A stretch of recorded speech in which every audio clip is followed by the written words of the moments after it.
Good evening, everybody. Thank you for joining us here at the Monday, March 24th Board of Education Monthly Business Meeting. I'd like to ask you all to please join me and stand and say the Pledge of Allegiance. I pledge allegiance to the flag of the United States of America and to the republic for which it stands, one nation, under God, indivisible, with liberty and justice for all.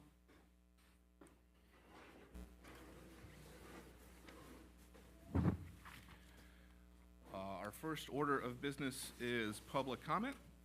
The Board of Education recognizes visitors for any item on the agenda or any other concern.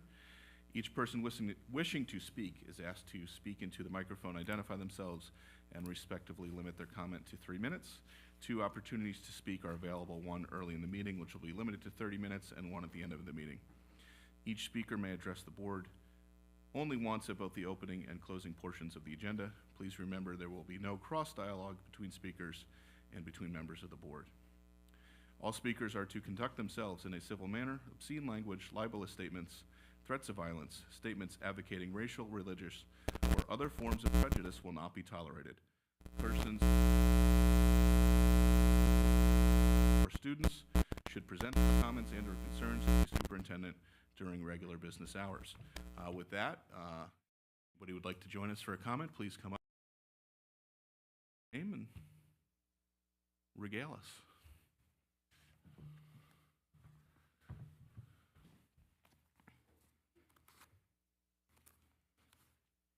Hello.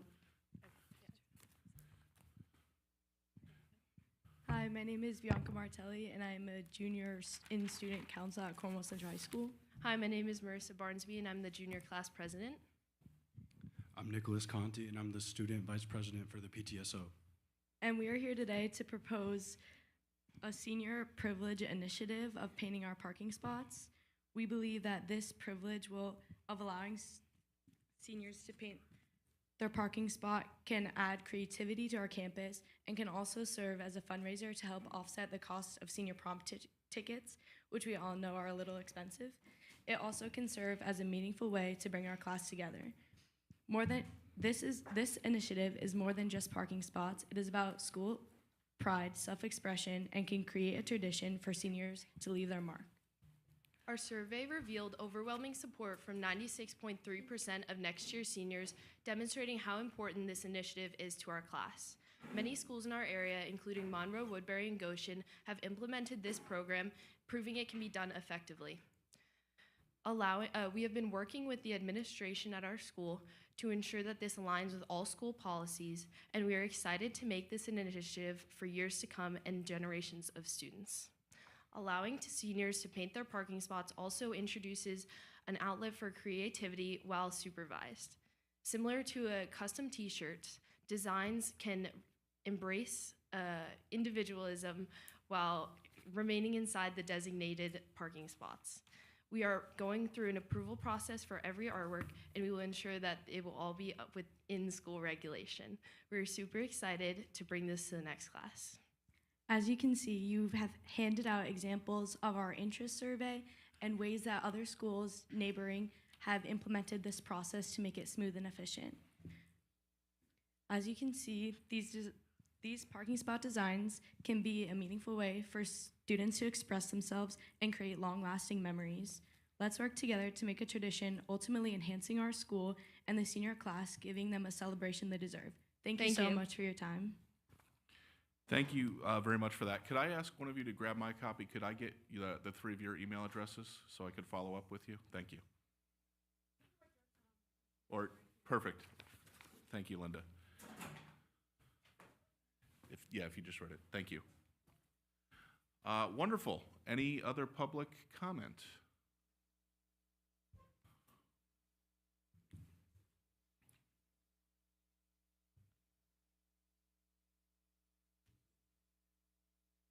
Is this on? All right. Hi, I'm Steve Jones. I live at Tilford Place up in Highland Mills. And I'm Fred Miles. I also live, this is my neighbor, so I also live in Tilford Place as well. We're here as a group, the UPK for Cornwall, and we have over 400 active members watching this program grow for our children. We're here tonight to just request that this program be treated just like kindergarten would, and it be prioritized like kindergarten. We request that the communications be handled exactly like kindergarten would. And we're also here to ask for 47 new spots, so no kids had to be waitlisted.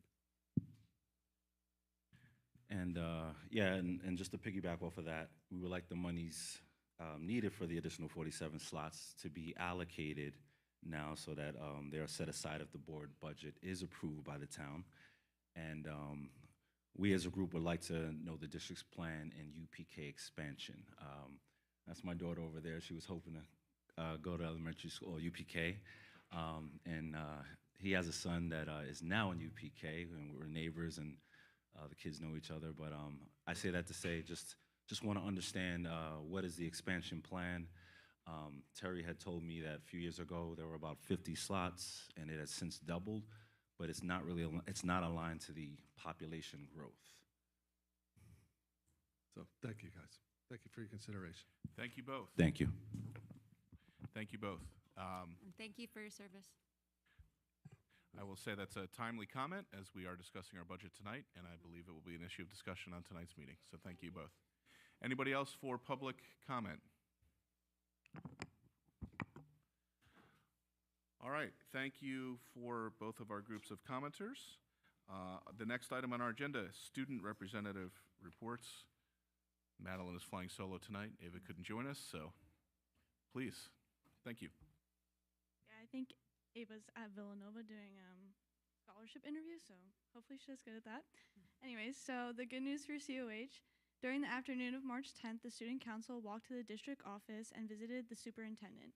Each student prepared a question for Mr. Dade. The students learned many interesting things about the leader of our district. For example, how he became inspired to become a superintendent, his favorite sports team, his favorite color, and what he wants to do in his retirement, and the many hard decisions he has to make being the superintendent.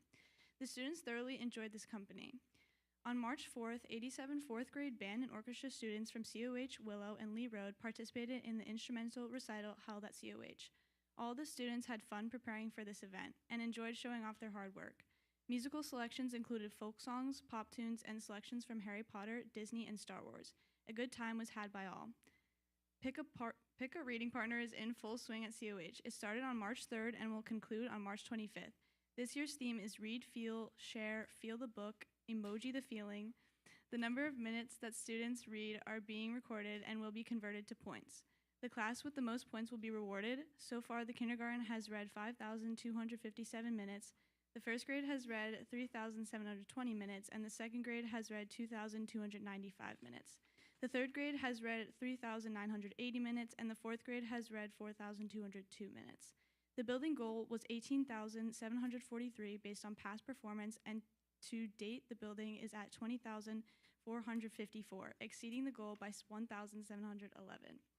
On March 21st, COH recognized World Down Syndrome Awareness Day by wearing mismatched socks. March 21st was selected to signify the uniqueness of the triplication of the 21st chromosome, which causes Down syndrome. In 2013, the theme of the wearing mismatched socks was initiated to raise awareness about Down syndrome.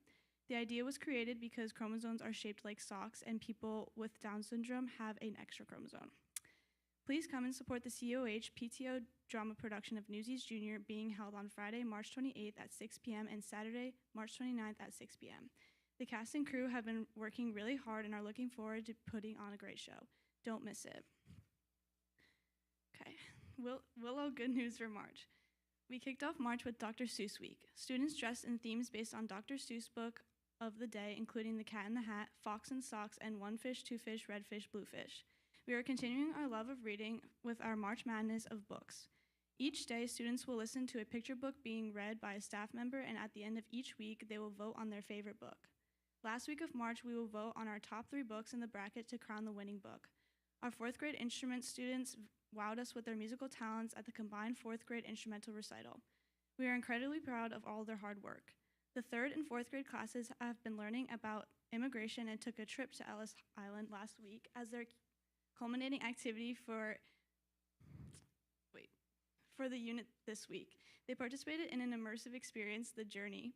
In PE, we kicked off our annual Mission Impossible unit. Students are participating teamwork, cooperation, patience, and perseverance. This week, our fourth graders will attend the Medal of Honor observance ceremony at Town Hall to honor and remember. Lastly, we welcomed our newest Dragon families for kindergarten registration. We are excited to meet them all in September. The CES good news. It is hard to believe we are already almost done with the month of March. Our students have been enjoying the longer days and warmer weather and are looking forward to all the activities we have planned through the end of the year. Ms. Harder's classroom was transformed into Andy's room for Toy Story. Her students tackled the challenging skill of text structure while fully immersing themselves in a world full of play and discovery. They built Lego towers for the toy soldiers by identifying text structures and reading passages, coded Dash to escape Sid's room, used Play-Doh for fraction lessons in math, and constructed a bridge to help the toys get back home. The combination of rigor and engagement made for a truly unforgettable learning experience. Ms. Gleason's third graders have been making exciting discoveries in science. After researching wildlife corridors that help protect animals when their habitats change, students designed, built, and tested prototypes to help salamanders cross the road safely using roly-polies as stand-ins. They then observed their prototypes in actions, gathering evidence to support their claims. This hands-on STEM activity was a great way to connect learning with the real-world problem-solving. On Friday, March 21st, we unveiled our new PBIS initiative featuring Dragon Dollars designed by our talented fourth graders. Students will earn Dragon Dollars for positive behavior and can later redeem them for prizes from the PBIS cart, which will make its rounds every few weeks. A huge thank to our PBIS committee and our PTO for making this exciting initiative possible. As we look ahead, we are preparing for our computer-based third and fourth grade New York State exams, the fourth grade visit to CCMS, and of course, spring break. This is the middle school good news. In March, students at CCMS have celebrated our Diversity with Foreign Language Week. Students had the opportunity to celebrate their heritage and the many languages our students and families speak. The LOTE department held contests and trivia. The CCMS Drama Club presented Oliver, the musical. Performing 2 sold-out shows, Oliver is a musical adaptation of Charles Dickens' novel, Oliver Twist, following the young orphan Oliver as he navigates the streets of Victorian England, encountering both kindness and cruelty and ultimately discovering his true family. Thank you to Ms. Moulton, Ms. Horn, Mr. Baxter, Ms. Firestone, and Ms. Rakov, and all of our amazing parent volunteers who helped our students have truly magical performances. CCMS is testing out a new recess spot. In order to get our students outside and moving around, even after inclement weather, we are excited to work with Mr. Moran and Buildings and Grounds to add Foursquare and hopscotch to our front loop. Our students have been loving playing and being active. Okay, lastly, we have the good news for the high school. With the end of the third quarter approaching, students are working hard to finish their term strong. Teachers and staff are continuing to support students as they wrap up assignments and prepare for the final stretch. Last week, CHS hosted the Morgan's Message 3v3 basketball tournament, which aimed to raise awareness around mental health. This event was not only a great opportunity for students to come together in friendly competition, but it also sparked important conversations about mental well-being in our school community. Spring sports officially kicked off this month. Our student athletes are already hard at work preparing for their respective seasons, which include track and field, baseball, softball, and other sports. We look forward to their continued success and community involvement. The Leadership Council is currently planning Dragon Day, an event that will promote school spirit, community engagement, and teamwork. This event will provide students with opportunities for collaboration and will encourage a sense of pride in their school. Congratulations to our math team for winning their sectionals competition. Their hard at work and dedication have earned them the chance to move forward in regional competitions. We are proud of their success and continue to support their academic excellence. The National Honor Society has launched a cookie fundraiser to raise funds for their charitable initiatives. This event not only supports community service efforts, but also showcases the leadership and commitment of our NHS members. On March 19th, the senior class celebrated their 100 days until graduation milestone with an ice cream social. Students signed shirts and enjoyed sweet treats while participating in a raffle where winners received gift cards to Apple, McDonald's, Dunkin', Starbucks, or Buffalo Wild Wings.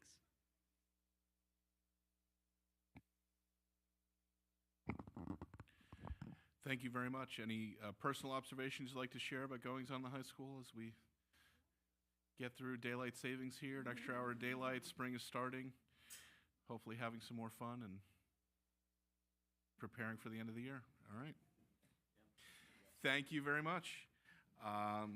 I will extend our normal offer here of you're more than welcome to join us and participate, but if you have studies, if you've got homework, please feel free to sneak out and do that. So the standard offer applies. Next item on our agenda is superintendent's update. Terry. Thank you, Jim. So I'm going to use my time this evening as I do annually because we typically have UPK speakers every year at this time of year because the demand continues to exceed the number of seats. So tonight I just want to kind of go through the history of UPK in our district and make sure that the board is aware of all of the complexities that are involved with trying to accomplish what is easily put out in headlines as UPK for all. So in the spring of 2022, the board at the time approved 58 UPK seats at a cost of $182,000 in our annual budget. In 2023, we added 20 seats to bring us up to 78 seats and an additional $78,000 in our budget. And then last year in the spring of 2024, we added another 20 seats to bring us up to 98 seats for an additional $52,000. So all in, over the past 3 years, this board, our community, and our staff has really shown a true interest in investing in UPK that comes to $312,000 added to our budget over the past 3 years. To bring us up to speed on what is the demand. So last year there were 132 applications. How do I know there were 132? Because Terry Jr. was number 132 in the lottery, the very last ping pong ball picked. And there were, as of October, we reached number 114 on the list. That's an important number for the board to know because we went through 36 families on the wait list, which brings me to my point of UPK for all is a very nice headline, but as long as there's a lottery and there's not a voucher system, it's really difficult to accomplish UPK for all. So going through 36 different families on the wait list means that they were offered a seat, and for one reason or another, they declined it. So then you go to the next family and the next family and the next family. This year, we're up to 144 applications. So far, there are 8 families that either declined or do not qualify. Another interesting caveat for this year's UPK class is there's at least 4 sets of twins. Again, UPK for all is a nice headline, but once you have a lottery, one twin can get into said provider, but you don't get the bonus golden ticket of getting your other child into the same provider. So imagine that family's choice that they have to make. They can send their one child to X provider and then decide to send their other child to another provider, or are they deciding to pay for both to send them to another location that has space? So again, these are some of the complexities that our families deal with. And again, my advocacy for Senator Skoufis and the powers that be is that the only way to truly accomplish UPK for all is to take the funding allocated by the state, divide it proportionally to the number of families that apply, and give them a voucher to go to a UPK facility of their choosing. That is the only way that you accomplish UPK for all, unless you're able to bring it in-house like we did in Rochester. You have space available in your elementary schools, you hire your own UPK teachers and assistants, and you have a lottery for ample seats, and they're just choosing which school they're going to attend. As this board knows and our community knows, we don't have space. So we would have to add on to additional elementary schools. So I'm saying this as a proud dad who has now, I have another child in the lottery who's on the wait list. So please know I'm advocating for, but my job is to make sure that the board and the community has all of the facts at their fingertips to make the right decisions moving forward. So the last thing that I'll say that I said 2 years ago is we have to make sure that the number that we increase for allocation matches the eventual demand. So again, I'll go back to 2023, where we went through 36 families on the wait list. We would not have been able to fill another full class with the number of families that applied. So again, that's just another piece of complexity for the board to consider. So I will say to end, because people often confuse my remarks to advocating or not, I'm fully advocating for additional seats when it makes budget sense and it matches with the numbers. But I also want to make sure that we're not falling into the kind of the allure of UPK for all as the requirements exist now is really difficult to accomplish because parents really they rank their preferences when they send in their applications, 1, 2, 3, and 4. A lot of parents who get their fourth choice decide to pay for UPK on their own and they're declining the seat. So that's kind of where we are now. We're excited for our 4 providers and whatever the board and community ultimately decides for the 25-26 school year. Thank you. Next item on our agenda. Go. Oh,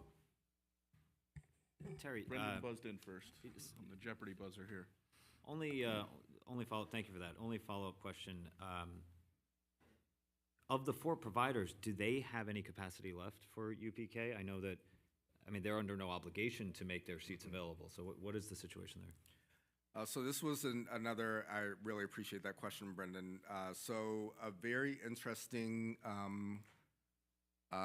concern that parents have and our providers have is if you allocate all of your space to UPK lottery recipients, you have families who have been a part of that program since the time that their kids were infants and want to continue on in that program. So they could essentially be locked out. So I'll use Butterhill as an example. If they made all 3 of their classes Cornwall Central School District lotteries, all families that don't get the lottery would be locked out of Butterhill. So currently Butterhill has 2 Cornwall classes and 1 4-year-old class for general. That's what Terry Jr.'s in. Sportsplex has 1 Cornwall classroom and 1 general public. They are at capacity. So both Butterhill and Sportsplex are at capacity. Windsor has 1 Cornwall and I think 2 other with neighboring districts, other classrooms. They could increase another classroom.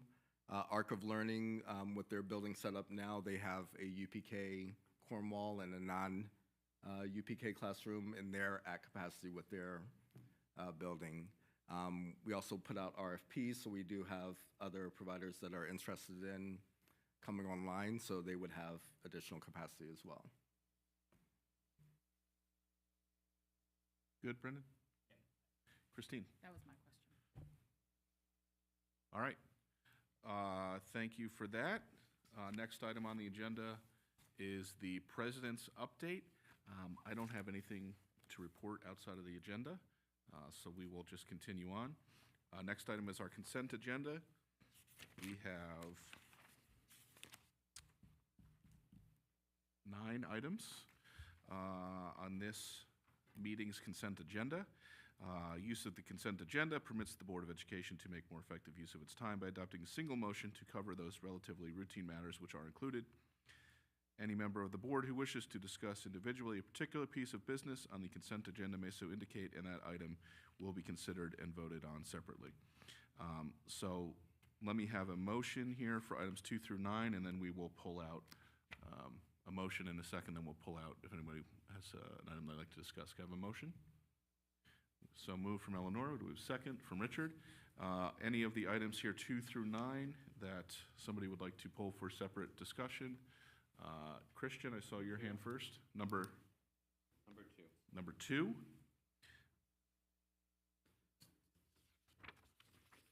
Bass? Number 7. Number 2, number 7. Anybody else?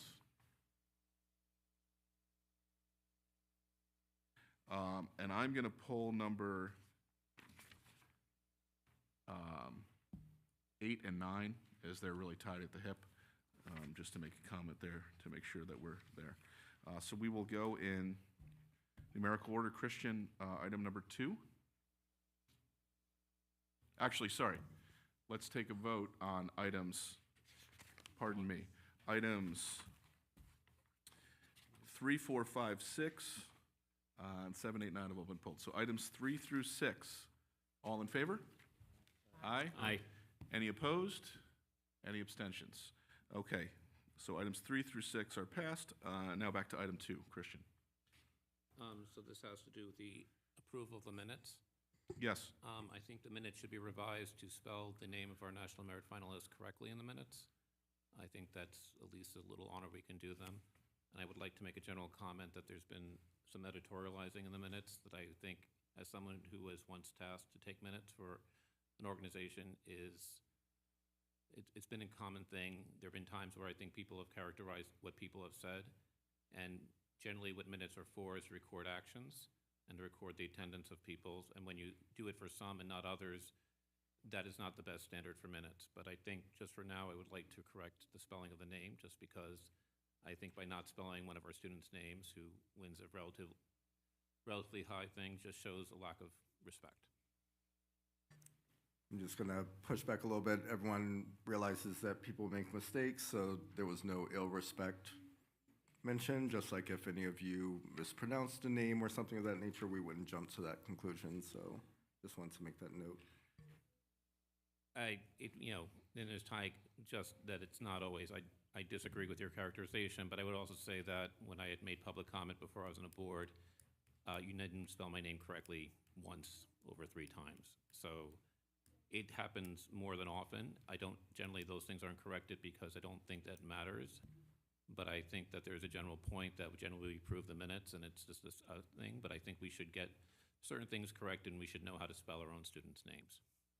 Okay, so can I ask you, Christian, to follow up with John and Linda on that spelling? And we will reflect that spelling change, and then we can take a vote on the minutes with the spelling change corrected. All in favor? Or all of item number 2, so the minutes and the remainder of the other items in item 2. All in favor of item 2? Aye. Aye. Any opposed? Any abstentions? Thank you for that. Number 7 are the list of policies, the second reading of several policies. Bass, you had a comment there, and I also have a comment here as well. Go ahead. Sure. I meant to pull this item just for clarification for me and for the general public.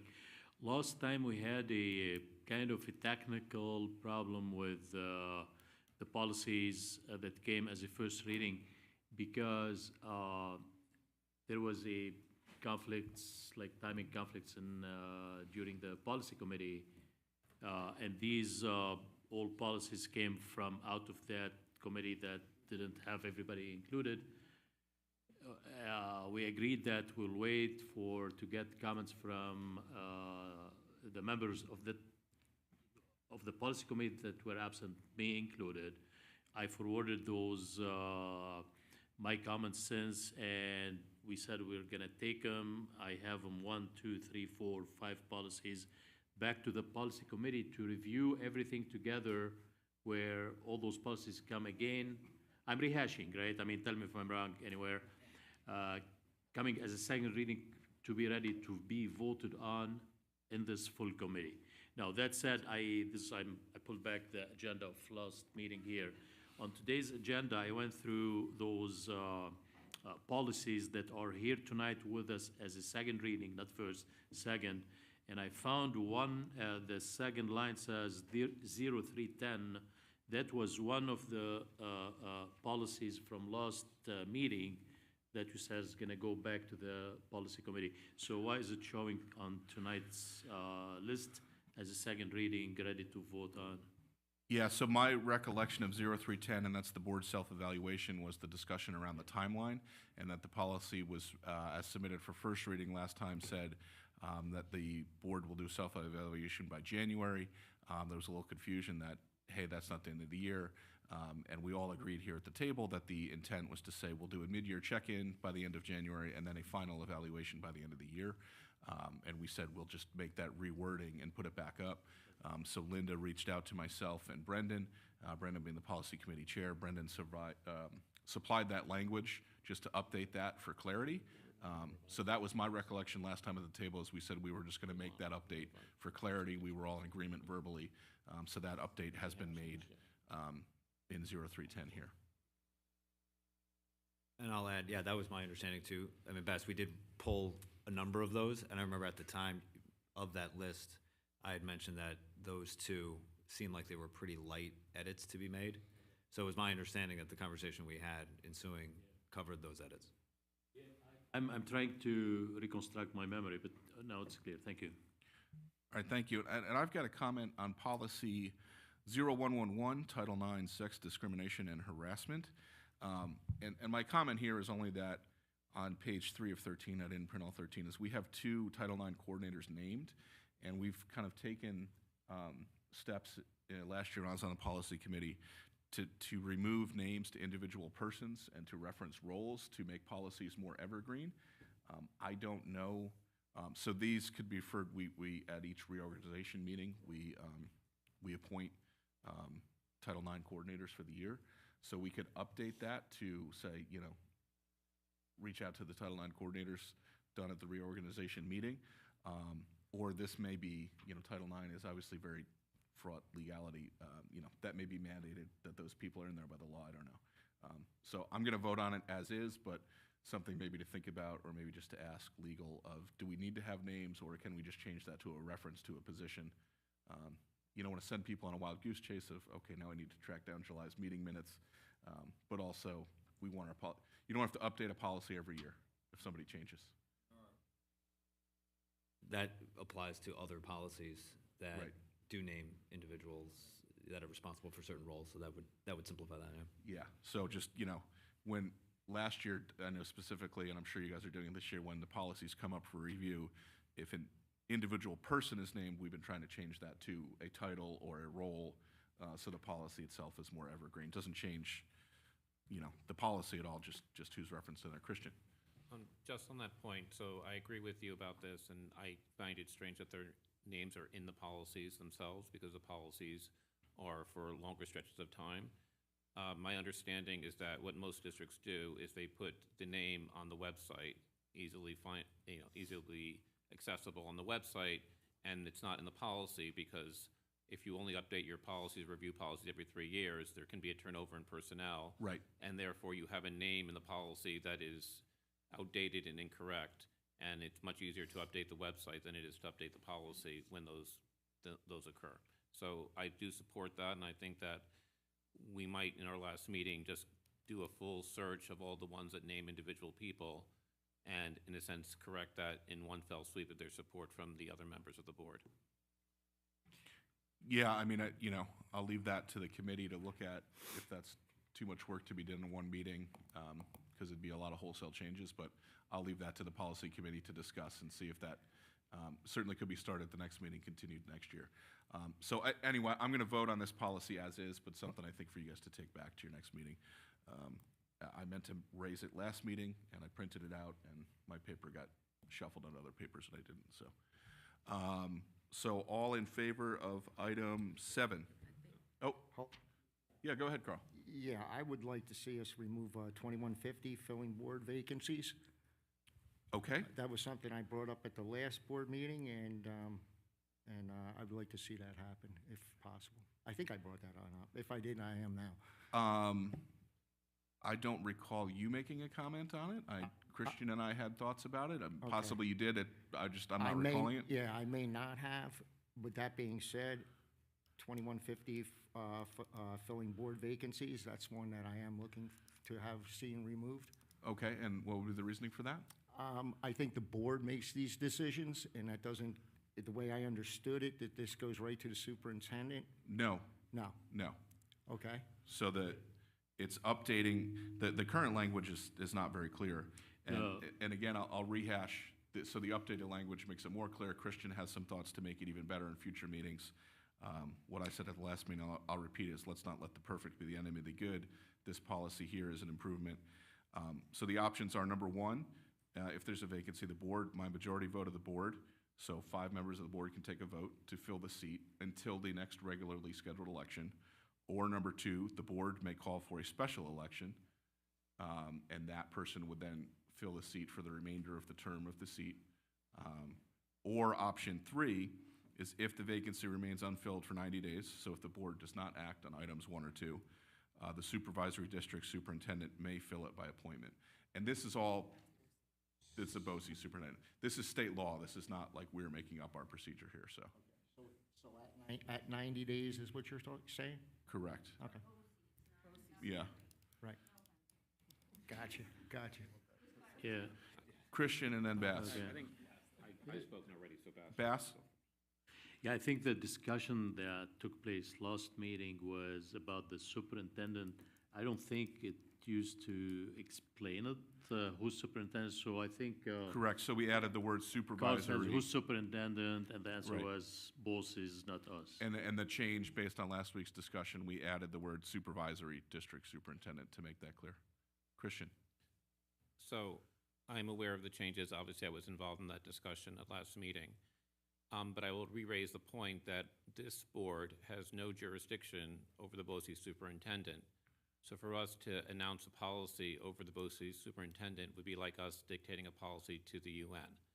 We just don't have, it's for them, it's for the BOCES superintendent as a supervisory district superintendent to make that judgment that that is necessary for the board to operate and therefore can fill that in their role as the agent of the education commissioner of the state. So for us to put, and that's really the only material change in the policy from the old policy to the new policy. So with due respect, I don't think the new policy is actually any better. I think it's a rearrangement of language. As we voted on that, I did not vote for it last time.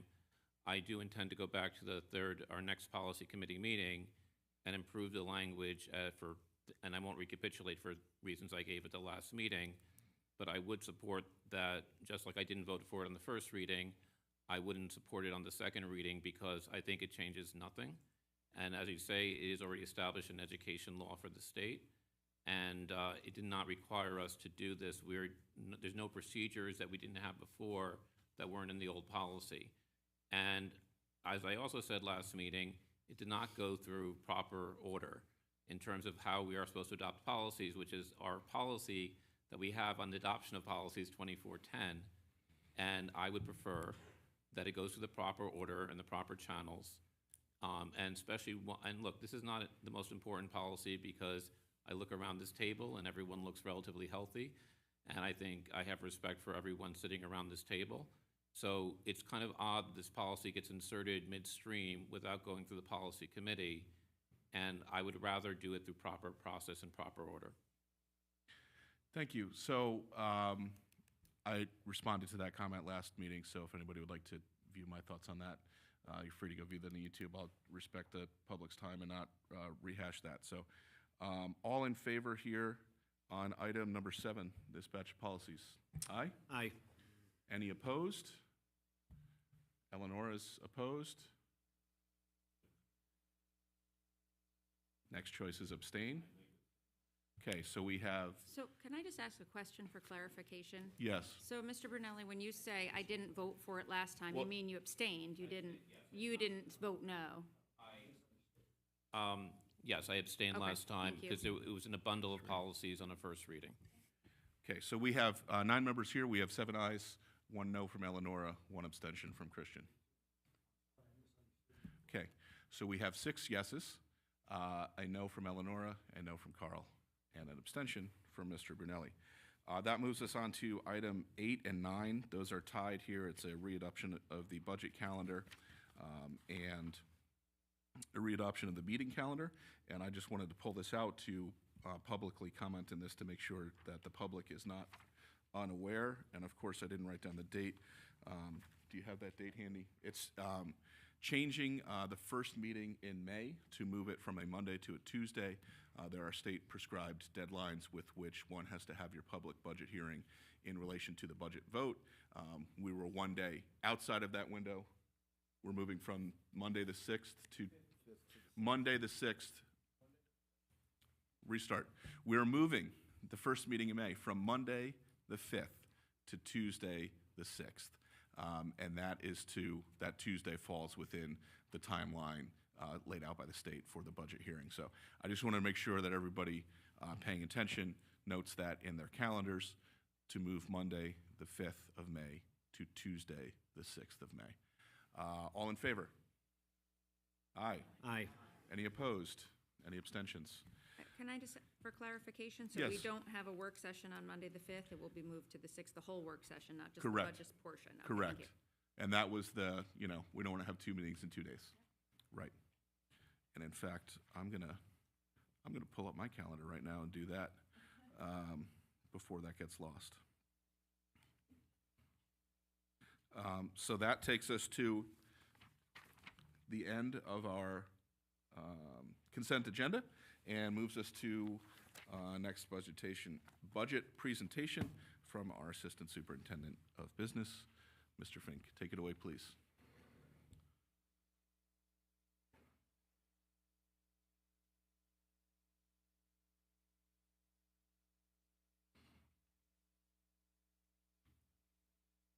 Okay, great.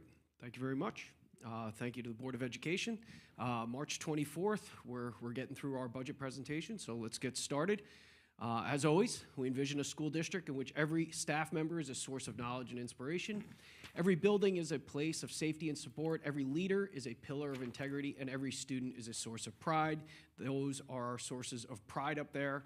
Again, I've talked to you about how I love to get these pictures, our athletes, all of our students, and then I'm just going to point out the girl on the right-hand side. I'm not sure what's going on there, if it's crazy hat day or crazy hair day, but she was certainly brave enough, and somebody had some serious creativity to do that with her.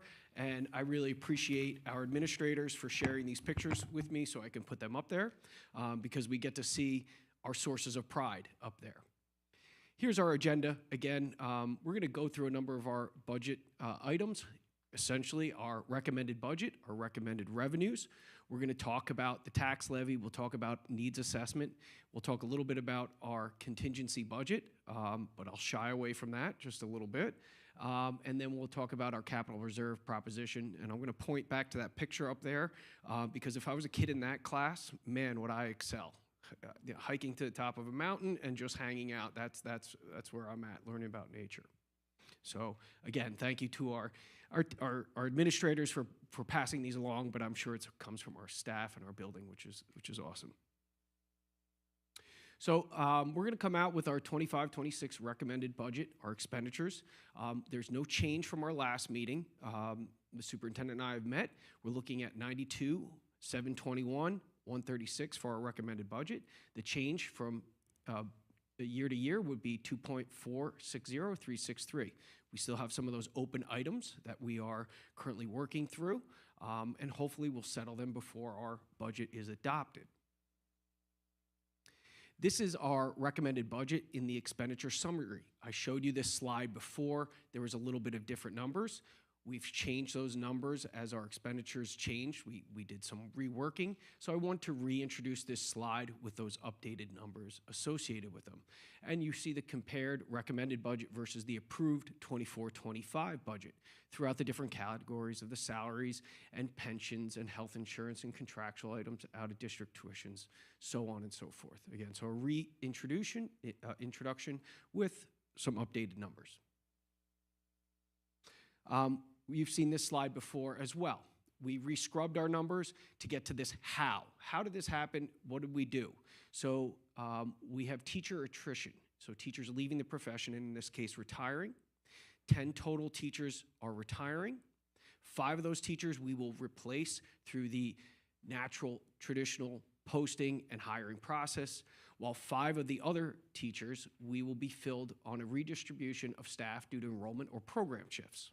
The highlights here are we will not cut staff, okay? And we will not excess staff, and our instructional programs will continue to develop. On the revenue side, our recommended revenue side, again, doesn't change much from the last time that we've met. 90 million, 364, 365, a difference of $2.9 million. Our maximum allowable tax levy, which we talked about early on in the budget process, 3.08, would get us about $1.6 million. In this case, we're looking at a recommended 2.5 tax levy increase, which gets us $1.3 million.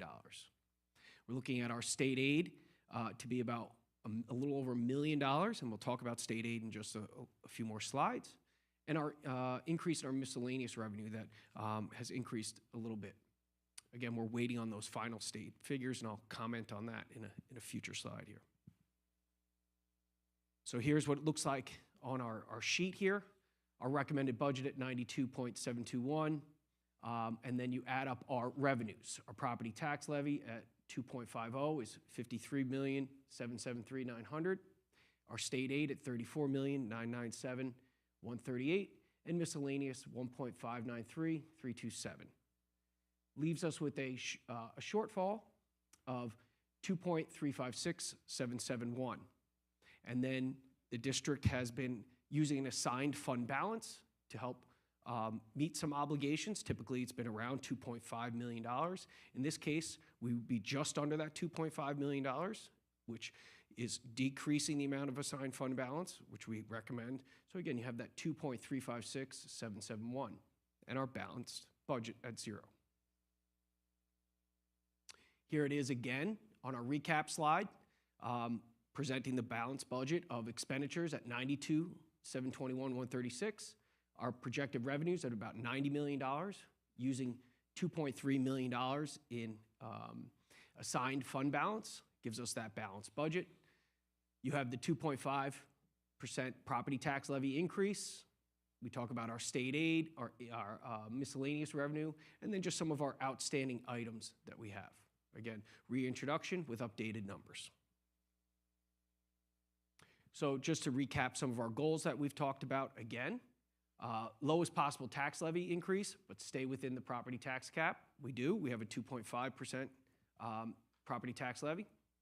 Maintaining our programs. No programs or staff will be eliminated. Continue to support and grow instructional and operation programs. We will not impact them in this budget. And then additional budget accomplishments, reducing that reliance on the fund balance. And we talked about this last time. We have decreased that. So for 25-26, we'd be looking at 2.3, whereas this current year, 24-25, we had 2.8, and previous to that was 2.5. And again, going back to your other slides, you can see some of the historical perspective with that.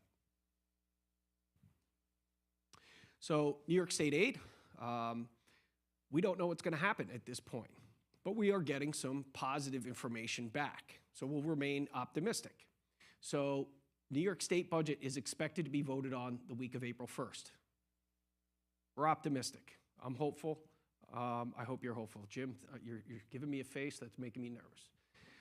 This will present us with some options. So scenario number one, if the district receives more state aid than we currently projected, what can we do?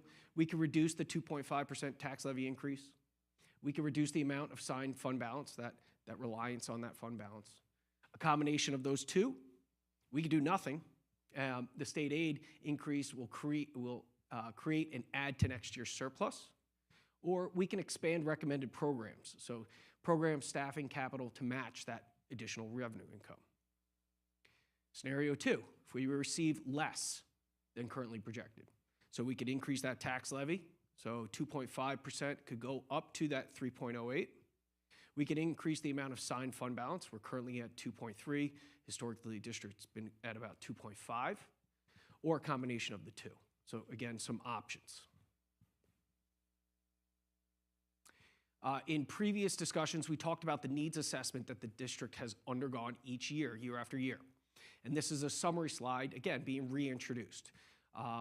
So 1.0 guidance counselor, which will go at COH and Willow, 1.0 early intervention at COH and Willow, 1.0 early intervention at CES, instructional coach, that would be split amongst the elementaries, guidance department chairperson, that would be at the middle school.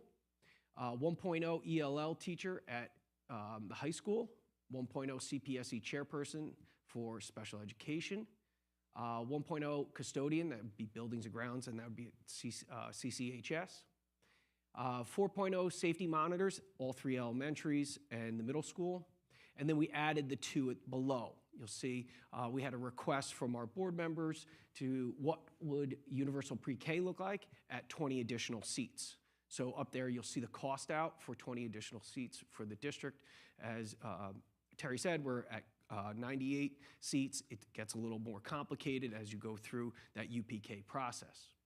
And then the last line there is an increase in uncertified substitute teacher compensation. I use the word uncertified there. It actually covers uncertified and certified teacher compensation to increase the value that we pay those individuals. So you're looking at a total needs assessment of about $1.2 million. May I? Just a quick question on that. Didn't we just increase the substitute teacher compensation last month or the month before? We had increased some of the Okay. substitute compensations in recent time, yeah. May I just respond? So obviously, yes, we did back in December because of the increase in the minimum wage requirements and the increase next year, and I think we both voted to support that. I think also at the time I mentioned a higher number and that would be dealt in the budget process, which is what we are in now. And so as you know, I requested to that number, and this number reflects the original number that I had asked for back in December for our consideration. While minimum wage is going to be increased last January 1st and next January 1st to the level that we now are above, the state law is also that the minimum wage will be tied to the inflation rate or the CPI. And so that will go up in the future by whatever the CPI is. I think I've made my argument for it, so I'm not going to recapitulate it here, but I think that clarifies the question you were asking. We are currently in compliance, correct? With the For these two minimum groups, wage rate? correct. Okay, thank you. Uncertified and With the certified minimum teacher wage, subsidy. though, keep that in mind, yeah. So, sorry, just for my clarification, just to make it real simple. This, though, number is on top of the number that was voted on in December. It's an additional, Correct, that's an Yeah. additional increase. Yeah, so, just want to make sure that, yeah, thank you. okay, so summary 1.2 in total needs assessment, and again, readjusted from that earlier slide as we've gone through this budget process.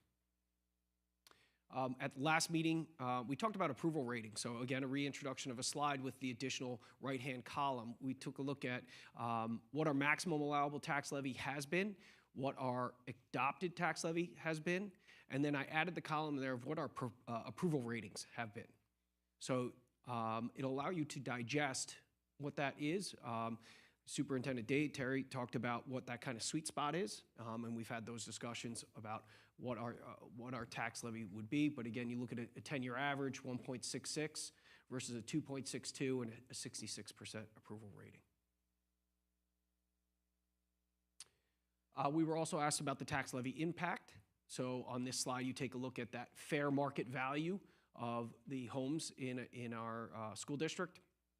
And this is assuming those assumptions on the right-hand side. So increase in the tax levy of 2.5%, appropriated fund balance of 2.3, star exemption included, no change in town assessed value, and I caution you about that. That comes from the towns themselves, so that could change, and it could change quite drastically, and no change in equalization rates, and those come from the state, and again, those can change as well.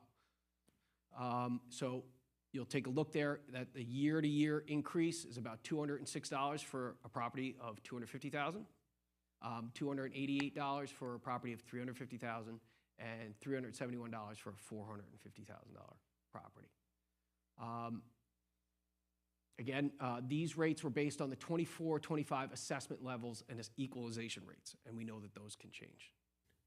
Mr. Fink, just, and I think I understand the concept of fair market value, but I think for people listening at home and when they're thinking about it, you know, they go on Zillow, they go on Redfin, and they look at their assessed value.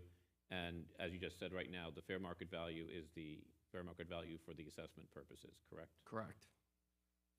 Yeah, so again, this can get tricky. So not to overcomplicate it here with those assessed values and equalization rates, okay? I do want to talk about contingency budget just a little bit. So the board is aware, so our community is aware what happens if the budget passed or defeated. Passed, we're good. Budget goes into effect July 1. Defeated, okay, we have some options. Resubmit the budget. Resubmit what we've recommended, what the board is going to recommend. Submit a revised budget and allow enough time for legal notice. Or adopt a contingent budget. And I'll get to that. If the resubmitted or revised budget is defeated, the board must adopt the contingent budget, and that budget vote, that second budget vote, is going to happen that third Tuesday in June. That's statewide. So just as we re-adopted the calendar this evening, we would not be able to change that. Structure of contingent budget, we can get into a lot of detail here, but it becomes quite restrictive on a contingent budget. I'll slip over to this slide, which talks about some of those contingencies. So Taylor law, I'm going to skip way down, must apply to ordinary contingent expenses. The board gets to determine what are ordinary and contingent expenses within limitations. One of the big ones that comes up is that last one. Certain field trips are eliminated unless fully reimbursed, and that becomes kind of that hot button topic. We do fund a lot of our field trips. The other hot button one is the third one from the bottom.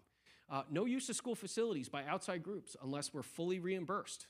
So all of our community groups that may or may not use our buildings and may not get it for a cut rate or whatever is going, that's it. That is hard and fast on that. So again, not a scare tactic, a reality tactic. And that's why I said I don't want to spend too much time on it, because I'm hoping we don't end up in this position. Mr. Fink, could I ask you a question on the contingency budget? Sure. So can we decide prior to the original budget that we will go straight to a contingency budget? And let me just set this up. So in 2005 in this district, after several budgets had gone down 3 years in a row, the board announced that there would be no second vote. It would be just a contingency budget. Can we decide that before, or is that something we have to decide after the original budget goes down? I guess you could preemptively prepare yourself if it went down. I don't know if you want to make that a public decision. I mean, it was made public at the time. I don't know if that was an official board decision. The board docs doesn't go back that far, but it was announced by board members at the time prior to the first vote, and it was to say, look, this is the alternative, and we're not, because there have been 3 years of revotes on budgets. Yeah. And I was wondering if you were aware of what the law is, or whether that's allowable, or I'm not asking to do it, I'm just asking what is the procedure for that? So I would seek legal guidance from your attorney on that, whether you want to make that decision prior to, or if your budget goes down, the next day there's an emergency board meeting to decide what we're going to do. But I think the legal guidance on that would be the way to go. At the last meeting, the board approved a resolution that will be on the ballot. That resolution is up here as well, to establish that capital reserve fund, a brand new capital reserve fund, not to exceed $5 million for district-wide projects. And that is the language, that's the language that will be on the ballot. So you'll see the budget vote, the proposition language up there as well as the 3 seats for candidates for the board. With that, I'm going to talk about the budget calendar real quick. We've accomplished a lot. You can see the dates that we've accomplished, four total meetings, including tonight. Our next meeting will be April 7th, and then after that, April 24th. That's a Thursday. It aligns with BOCES and the BOCES budget adoption, where we will need to adopt the budget as well, the Cornwall Central School District budget. Then our budget vote, our annual budget hearing is that May 6th, the Tuesday. Thank you for adjusting that calendar so we're within guidelines of New York State and all the public notices that will actually be going out this week for us. And then the 20th is our vote. And with that, I thank you and welcome questions.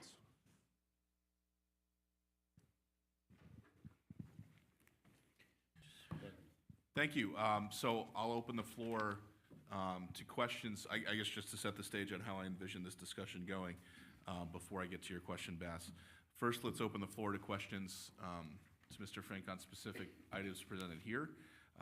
We've now had 4 meetings on this. The administration has presented, their proposed budget, their, I guess, recommended budget, should be the word I want to say. So tonight, I think is really the night that we as a board discuss, are we in favor of the recommended budget as is, or are there other items that we want to add? Christian, we talked about so substitute teacher compensation, UPK, discussing if we'd like to add more seats there. So see if there's other things we want to add, see if there's things we want to cut. I don't anticipate anybody proposing cuts in programming, but stranger things have happened. But I'd like to have everybody throw that on the table tonight, try and come to a consensus on the board on where we want to be moving forward. As John said, I don't share your optimism on the timeline for the state budget, but I do share your optimism that the funding level is not going to change drastically from what we know now. So April 1st is... All I got is optimism right April now. for this. 1st Come is on. very optimistic, yeah. So we'll go to Bass and then to Tiffany. So Bass? So first, we'll questions on this specific presentation, then we'll move into a broader discussion. So Bass? Yeah, thanks again for a great presentation tonight. I do have, I'm asking for clarification to compare two numbers. The total dollar value for the needs assessment is 1.2 million, 213,000. On the budget recommended expenditure summary, the salaries are 1.287. That's not the same number. What's the difference? And Can you give me the other slide number that you're on? Lower right-hand corner. 5. Yeah, compare slide 5 to 12.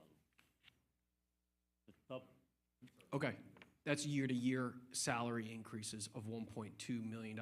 So I compared what was adopted for this year, 24-25, versus what we're recommending for the 25-26, broken out by salary codes. Yeah, the salary 1.287. Isn't it the same as? No, it's two different. We're not recommending that. We're not. How do you compare recommending that to the needs assessment of 1.213? So the needs assessment would be in addition to the recommended budget. So the recommended budget we're coming out with is this, that 92,721, Yeah. which is 92,721, 136. The needs assessment would be on top of all of that. So we have not included any items on that needs assessment slide in our recommended budget at this point. So the needs This is assessment, for our own kind of, Discussion this is the name, purposes, if the board wanted to have it. Okay. so that's what Bass, in the first budget meeting we had, the administration presented this, is this what's, bubbles up in talks with building administrators and their talks with their folks in each building. And then the recommended budget that the administration put forth has none of these positions in it. So in further discussions, they said, in light of how the budget picture's coming together, what the tax levy increase, what state funding is, all of those puzzle pieces putting together, they've said we will, Yeah. we recommend delaying filling these needs until future years. I remember a discussion, I don't know if it was last year or the year before, when we were discussing budget. We were given like a list like this, like needs, and it went around the table like, I like to pick number 1 and number 5 and number 9, and somebody says, no, I prefer 3 and 7. And I remember monitors in every single hallway, should it be 1, 2, or none? Yep, We had that discussion. we did. But we had it in order to go to slide 5 and see the impact on the first line on top in salaries. Now, when I look at slide 5 and I see the top number is 1.287, and I see that, really we're balancing the budget with that like shortfall coming from, the funds that we have. I see the zero. Now, this kind of like just closes the conversation because I like the zero. I like to balance the budget. So when I look at this list, if you pick any item from this list, now you have unbalanced budget. You have to do something. Well, we have to, so that's the second part of the discussion, is if we pick any items from this list, Yeah. then we have to either raise the tax levy or spend more from the assigned fund balance. I mean, you Raise would the send- tax levy, You would send. raise the tax levy above the 2.50. You or would take send more Mr. from the Fink assigned fund back balance. to the drawing table. I mean, then he's gonna Yeah. juggle the numbers again. Correct. And that's Okay. our task tonight after we, have any clarifying questions here. Any other questions? I think Tiffany, a question on tonight's presentation? Can I just clarify one thing before, because Bass brought it up? The salaries associated, or the numbers associated with the positions up there are salary inclusive of benefits, right? So benefits include the health insurance, TRS, Social Security, okay? So that's not just a salary added into the salary category. It's gonna be a reshuffling, as you said, Bass, that it goes back into the budget and then we rerun these charts. Thank you. Tiffany? Though I am wholly impressed with your work, particularly bringing the tax levy from 3% to 2.5, I'm still tremendously concerned about the tax levy being proposed at 2.5. If we're looking at the slide with the tax levy and the approval rating history data, we'll see that the approval ratings dropped significantly in 2019, 2020, and we'll all agree 2020, 21 was a wonky year because of COVID, but even before that, the 3.16, our approval ratings were the lowest they've ever been.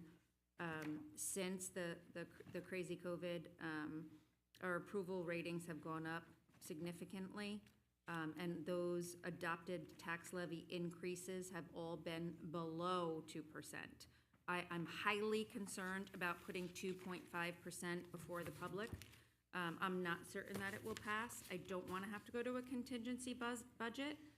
I understand what you're working with, and I support, the contract negotiations and everything that are moving forward. However, I think we need to start to think about realistically 2.5% not being approved and having to go to a contingency budget.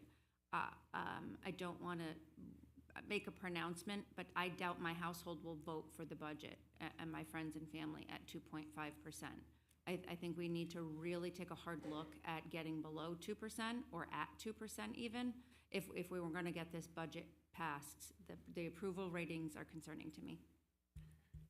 And just to stick with Tiffany's point and the presentation, just a quick look back in history. We presented needs assessment, and we were scrubbing kind of where we were going to end with the rollover, as much information, and we hit that 322K deficit. That's why you see the attrition slide and what we were able to do in concert with our buildings and departments to just try to drive it down as much as we could, knowing that ultimately this board is responsible for making those hard decisions of how do you make the math work. But our contribution, which is why it's our recommended budget, is not touching the needs assessment for this year and absorbing 5 of those 10 positions, knowing that there could still be more work to be done, as Tiffany said. But we wanted to take our first stab at what can we keep the quality of the district up at a high level, but also pay attention to our current budget reality.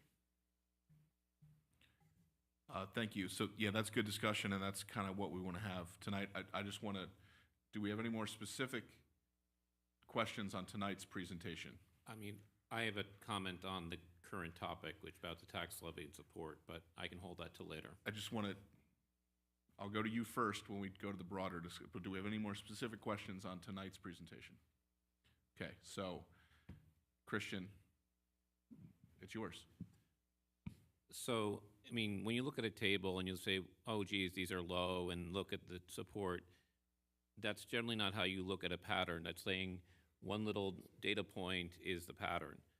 And if you took the last 20 years of budgets, including the failed budgets of 2003 and 2004, and you just said, here's the tax levy that was proposed by the boards, and then what support they got, you can just regress that and kind of look at what is the line to best fit through that.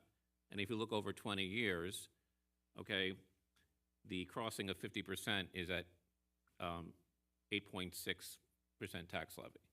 Now, that's 20 years, and which means that if you took that line, where does it cross 50%?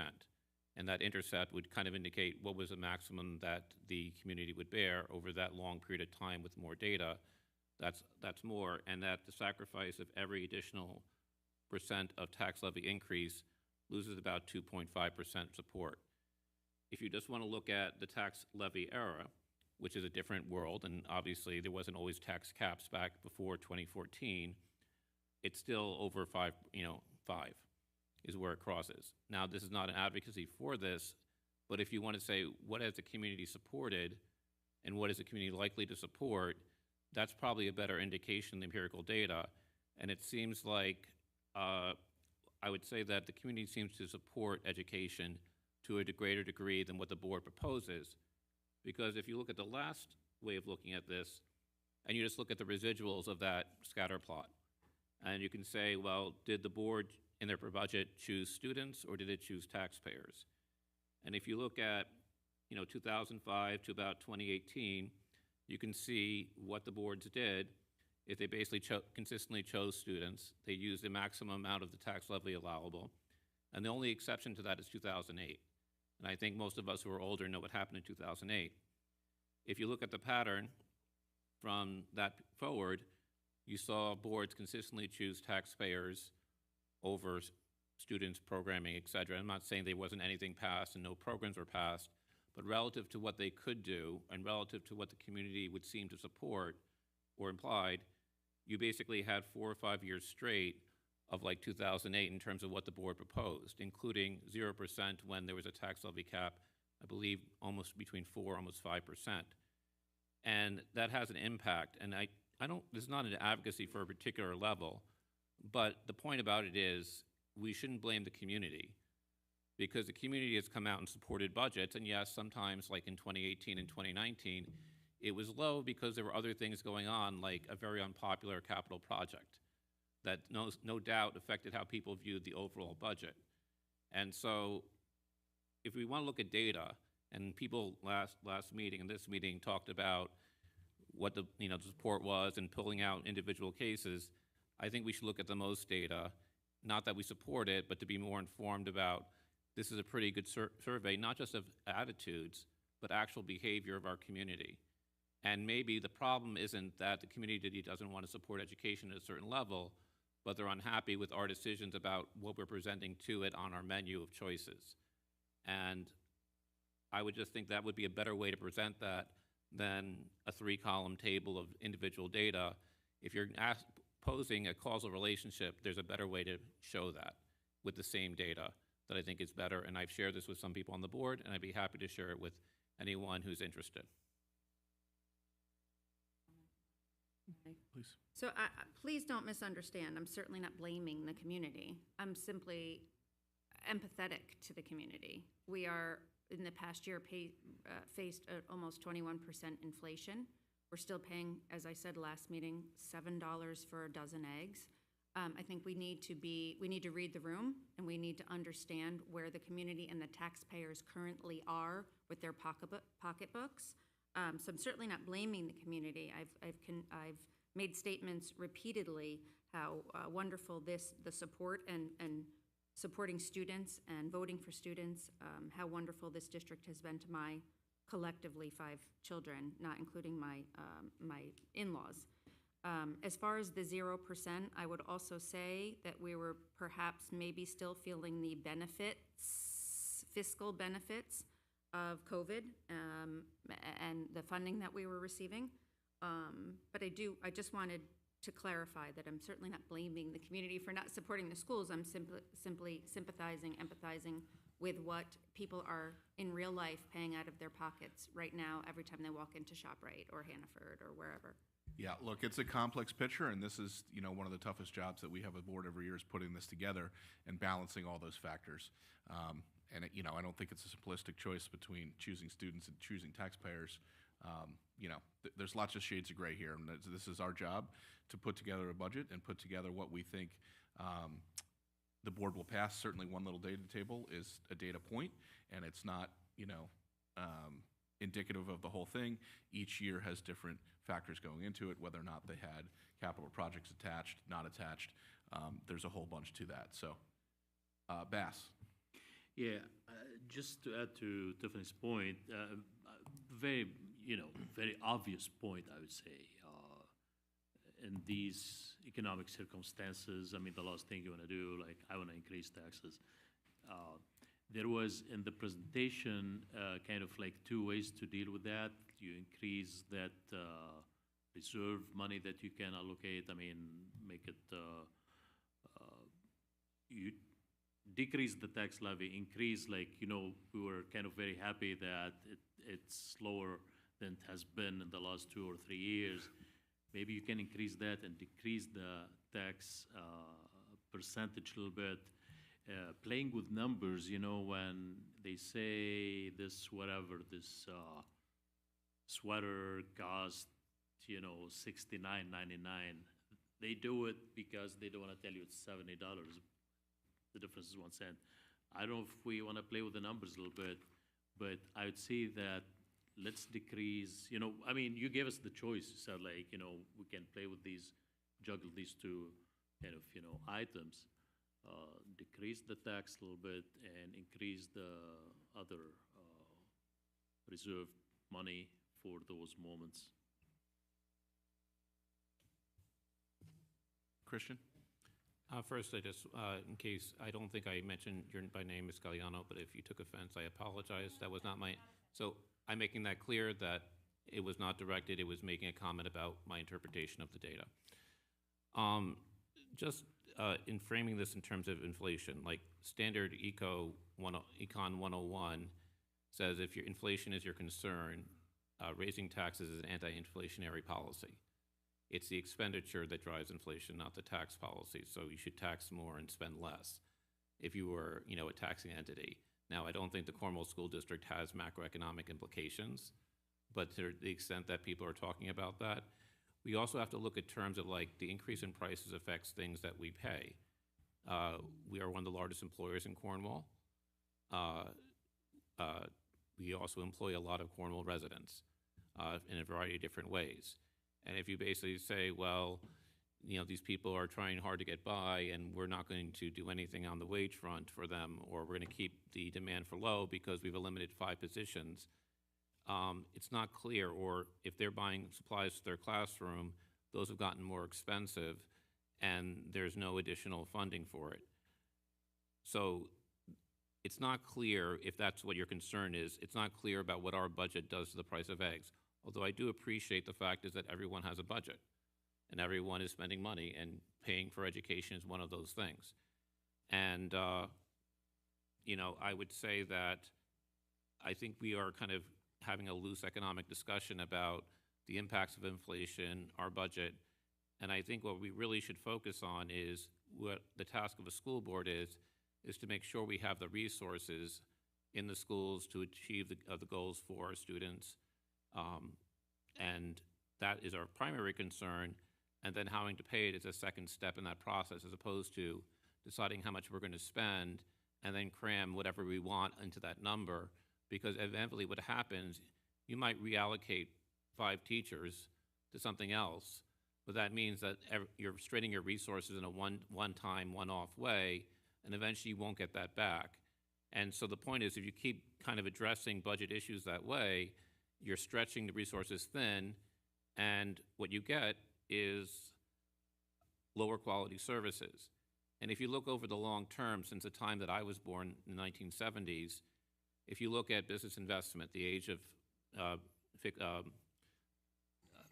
fixed assets for non-residential, which is business, the average age has been pretty consistent, 15 years.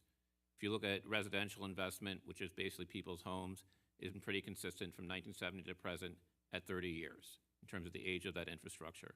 But you look at public infrastructure, which school districts and buildings and things of that sort, or things like water systems and roads, over that period of time, the age has gone from 15 on average in the 70s to a number that's close to 30, meaning that there's been a complete change where the other ones have pretty much consistent in terms of how people reinvest in their assets, in their fixed assets, like school buildings, et cetera.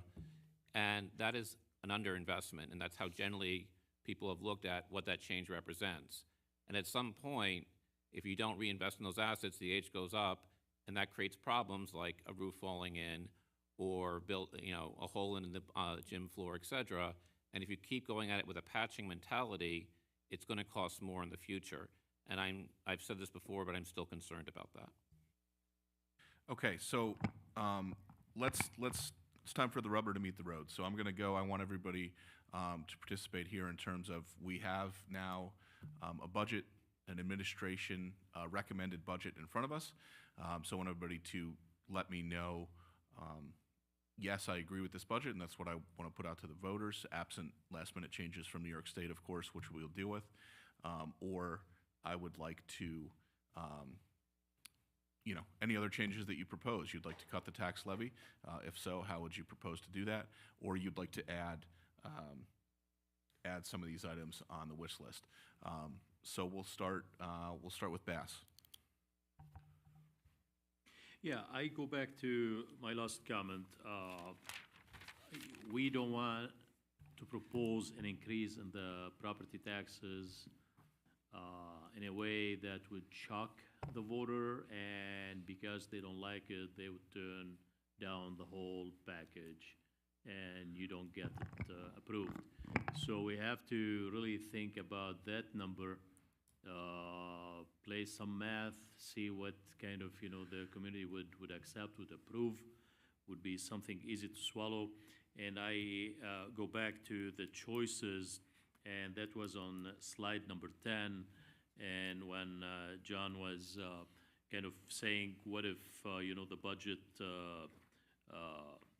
if here, slide number. You'd like right. to increase the allocated Yeah, budget. the allocated, and in a way it was noted as a way to brag about that, yeah, what we're proposing is lower than the previous 2 years. I think we can go back and increase that number and decrease the tax levy. Okay, so you would like to increase the appropriated fund balance to lower the levy. Thank you. Christian? I'm doing some calculations. Can I just pass We and can come back to it? pass and come back. Carl? Somebody's got to talk. Eleonora? I agree. I think with Bass, I think we can pull some of the money from the reserve and either keep this as is or add things that we have taken out. Okay. Which is it? Let's go with it. This you're talking about, yeah? Well, you said keep things as is or add things So- back. So so I my- say, which my of those two do you My want? concern is what keeps coming up is the UPK, the substitute teacher. We know what comes on the chopping block first, and I don't want to see those go. I think UPK is an important part of our program. I think adding seats is an important part of our program. So if it means cutting those things, then let's just put it through as is. The Yeah, so budget. it's not, to be clear, we're Not cutting, but not adding. Not adding, staying the Right. same. So you would like to you'd like to do the salary increase for the substitutes. That's $7,000. That's Yeah. we can find that money. So you want to say so you'd like to add UPK seats, I would. and you would like to pay for that out of the appropriated fund balance and stay at the 2.5 tax levy. Yes. Okay, just trying to get, I'm trying to get all the options, nope, I'm trying to get all the options on the table here. This is, this is the puzzle that we need to do to set the budget. Brendan? Now that the assigned fund balance theory is back in vogue, John, I want to ask you a follow-up. I know that you've presented these numbers before. I just want to confirm. So the amount of assigned fund balance that was dedicated to lower last year's tax levy was 2.5 million. Is that correct? 2.8. Okay. So Year previous to that Yeah. was 2.5. So, got it. Yeah, so just, let's talk about when we say last year, this year type deal, Yeah, then yeah. we start getting confused. So I say 24, 25, we appropriated 2.8. In 22, 23, we did 2.5. Got it. And just as a reminder, and correct me if I'm wrong about the mechanics of this, that 2.8 then is the par for this year, and that if we go over that, we need, let's say we go over it by 200,000, we need to apply 200,000 to backfill it next year, correct? correct? Yes, you're creating succeeding holes. in the Yeah. budget. So we have space to go up to 2.8 without this year, without having to backfill next year. More or less, yeah. Yeah. Okay. So, I mean, personally, this is all, I think we are not rocking a hard place necessarily, but there are restrictions on either side. I mean, you know, I don't know if it's realistic to start going through the needs list and picking and choosing. I mean, there aren't clear tiers as to, you know, what's more important. You'd basically just be choosing favorites. So if we want to add the $7,000 for substitute teachers, I'd be fine with that. The problem, as I understand it, with adding 20 more UPK, if we had the same level of, the same number or the same percentage of people not take their slot, we'd end up with we'd end up filling only half of the seats that we'd be paying for. So this doesn't seem like, and particularly with the twins, that worries me. It may be even less than that. So I think the issue with that in the past, and Terry, correct me if I'm wrong, has been, you know, we're basically promising providers we're going to give you, I mean, I think there's one with 18 seats, but we're going to give you 20 seats. So if you go to a provider and say, I'm going to give you 20 seats, and then you do the lottery and go, I've only got 8 kids that want it, that creates problems. That's been my understanding in the past, Terry? Yeah, so they engaged with us. They engaged with us probably a month ago to see what our reimbursement rate was going to be and how many seats each provider would have. And they baked that into everything that they sent out to every other 2-year-old, 3-year-old, 4-year-old student in their program to set their rates for before care, after care tuition. So the promise that Jim made, I said 2 years ago, if we say we're going to give 18 seats to Sportsplex, we're cutting a check for 18 seats, even if we only had 10, because we don't want to ruin businesses based on them partnering with us for UPK. Yeah, so based on that, I'm hesitant to fund 20 more when it doesn't seem like we would fill 20 more. It would have to be a historically low, I mean, historically, what is that, 3 years? But still a unusually low number of people to reject their seats for that to work out. Yeah, and to be clear, the way the lottery is conducted is specified by the state. We're not making our own rules for the lottery, and people who win the lottery reject because they win maybe their second or third choice, and they say, I'm going to pay full freight to go to my first choice. Yep. They're just kind of saying, I'm sending my kid to this school no matter what. If I win the lottery and I get it for free, well, that's great. But if I don't win the lottery, I'm going to write a check for it.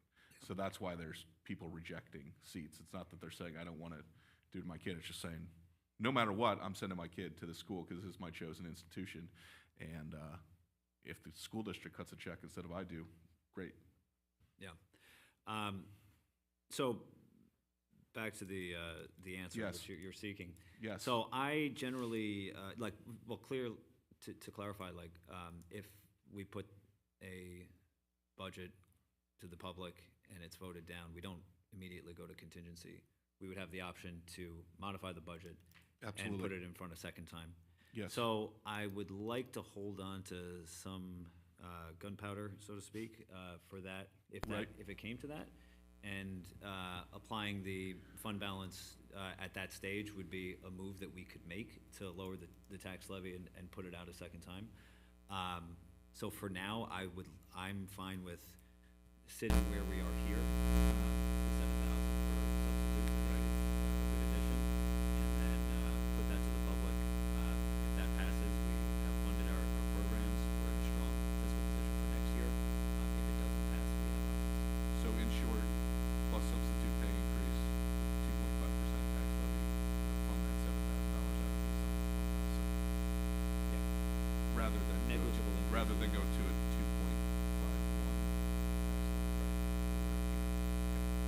Just want to. It's my job here is to try and distill it all You got down. it all right. Yeah. And then we go. Okay. Bass. Yeah, thank you for giving me the again. I raised again my hand just to finish my thought with numbers. I did my homework. Yes. while everybody's talking. Let me give Everyone's you the doing math. numbers. Let me give you the numbers. So when I said like 2.5 would it be easy to swallow, and I gave the analogy of buying a sweater, right? I went with 1.9. It's not 2, it's 1.9. If we go with 1.9 instead of 2.5, the tax amount would decrease by $314,769. You go back and you add that amount to the appropriated fund balance, and it goes from 2.3 million to 2.6 million, which is between the 2.8 million in the previous year and the 2.5 of the prior year. So the increase in the appropriated fund would be 2.671480, and it's not like something that would be out of the norm. As I said, it would be between the two numbers, the two previous years, and this will give the voters a 1.9 tax levy increase instead of the Okay. talking. So let's just double check numbers with John, and what I've got real briefly here is I've got .01 at 54K on the levy. Just as we talk numbers here, I mean, it's the .01 Sorry, yeah. is 54K. Correct. So, excuse me, .1, not .01. I knew what you meant, Yes. but yeah. I was with you. I wrote down, yeah. So if Bass is proposing, I think his numbers sounded right to me,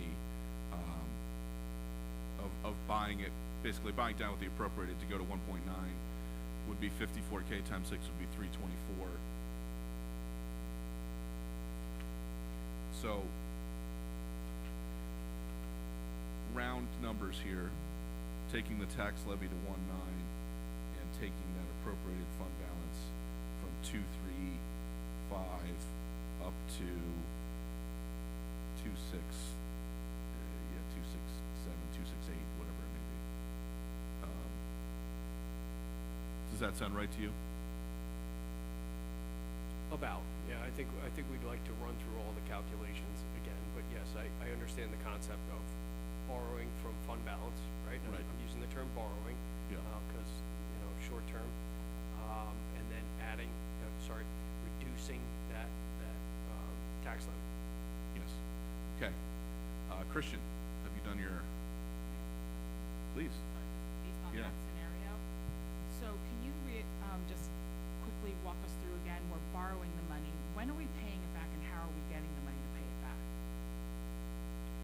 That's from your underspent budget lines or taking in additional revenue. So you're relying on that year after year, and that's why, when I presented about fund balance and that assigned fund balance is that you become reliant on it. So we've gone from 2.5 to 2.8, and now, again, our recommendation was to start bringing that down, to start not relying as heavily on it. Ideally, dropping it further down below 2 million would be great. But now you're anticipating your revenues to come in higher and or to not spend your budget as much as you normally do in order to get that money.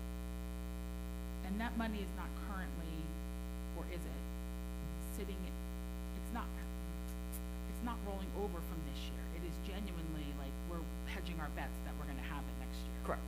And then you're assigning it to help offset the levy. Can I just clarify? Yeah, what please. Christine said, so I just need clarification. Yes, please. So basically, we are paying ourselves back, correct? Because isn't that our money? It's, right, so Christine, when you said we're borrowing, it's really borrowing From our future us. selves. Right, from us, and then right, exactly, but I just wanna make One- sure that one I'm year to a next. understanding we're taking our own money to use so that we can lower the tax levy, and then we would be paying ourselves back. Right, Okay, so but it's, yeah. I think just wanna make what sure. John is cautioning is in his goal to try and lower that assigned fund balance. It kind of dovetails with, Christians, it's two different ways to attack a problem. Christians said multiple times of, he thinks that we should, there's an argument, I won't say that you're proposing this, we'll see what you're proposing in a minute, but there is an academic argument to raise up to the tax levy cap, because you're providing more funding, which provides some cushion in rollover budgets in years in the future. Another way to provide that cushion is to decrease your reliance on the assigned fund balance. That way, if the state comes in and says, we're cutting your funding, we don't get a lot of federal funding, but if federal funding says we're cutting, if we have a drastic decrease in revenue or a drastic increase in costs, raising the tax levy and decreasing that assigned fund balances are two ways to better help you prepare for those situations in the future. Christian. So before I talk about priorities, let me just enter this debate about allocating fund balance versus tax levy. I generally think that using the tax levy simply to lower the tax levy, like using the fund balance. Using the fund balance to lower the tax levy is not prudent. And for kind of as you implicated, and I think, is that the fund balance, if it doesn't get recharged by over budgeting, meaning like it is prudential to budget more than what you're actually going to spend, because we don't know every single thing that will happen in the upcoming year, whether special education students, transportation costs. So that's a finite resource, and it's kind of there so that we have the ready money when those things occur that we can't predict at this point in time. And so if you use that finite resource and you go back to it again and again, eventually your well is going to be dry.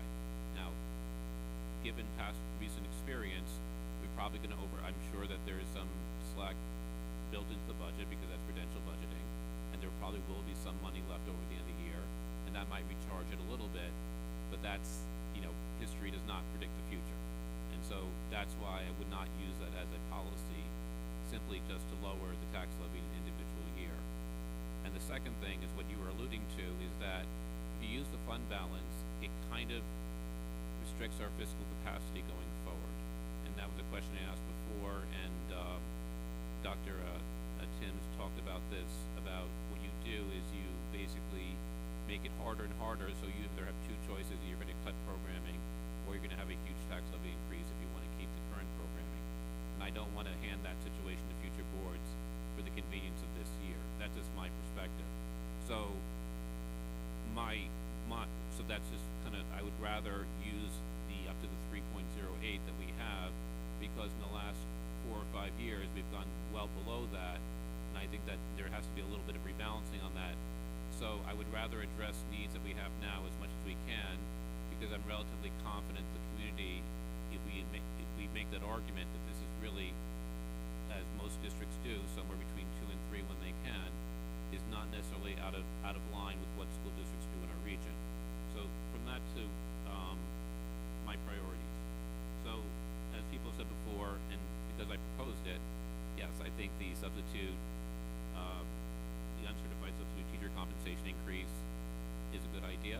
That's why I proposed it back in December. I'm not sure why it had to be part of the budget, given the scale, which is right in line what I said was going to be in December.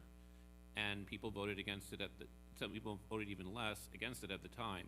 So I think we all think that that's affordable. I don't think anyone's disputing that, so that would be on my list. I would add to that the guidance department chairperson for the similar reason. I think that is a small amount of money, and I think addressing that need, that's still $4,496, so even less than the substitute increase in compensation. I'm just waiting because you look like you were looking. I was trying to find my needs list here, trying to write down numbers. Shoot. And this is not necessarily in the order. I would also then add the universal pre-K, the additional 20 seats. 1, because I think it's affordable. 2, because I think there is a need, and I'm not going to recapitulate, I've made that argument many times. But it also brings in more money into the district because there's matching of funds attached to that if we spend it. And I think it would be good to spend that. And we have 47 children on the waiting list right now. Even if we increase it 20, I'm sure that every one of those 20 seats will be taken before we get through the 47 that are on the waiting list right now. And I don't say this thinking that there are no logistical problems, and this is not just, let's say, a political line. I have a lot of credibility because back in 2007, you can look at slides I used to teach talking about UPK, well before I was on the school board, well before I had children. And I think it's worthwhile for reasons I've given, that it's a good return on investment. I think it's something that the community supports. I think the increased demand for it reflects that people, when there's a good program, people like it, and they demand more of it, and I think that's what we're seeing. And we are probably going to increase it at some point in the future, and I want to get to universality as quickly as possible. And if you look at our historical numbers in kindergarten, which might be an indication of what is the total amount, they're roughly around 200 students, plus or minus 10. And that's where it's been for as far as back as I can see in terms of our records. And so if we get up to 137, and remember from that 200, there are going to be students that are getting pre-kindergarten special needs treatment, which would not be in the UPK program. And yes, there are going to be some people who are going to opt for private options because that's what their preference is. And I think if we get to roughly around 150, it will be effectively universal in terms of what I think, you know, taking those numbers and then subtracting out what I think, based upon what we've done with CPSC placements, roughly what those numbers have been. And yeah, some people are going to reject it. And so I would add that to my list. And I would also add, and this is in priority, if I had to go one more, I would go to the ELL teacher at the high school for two reasons. One, because our budgets recently have been very elementary heavy, and I think that there needs to be a little bit of rebalancing because there are needs at the high school. And secondly, we've talked about the increasing need of ELL students in our community. And lastly, the total number for all those things together is 216,380. That's what that math I was doing before. And that would bring us to somewhere close to 3 in the tax levy. I've got your 5 numbers. I agree with you, 216, 380.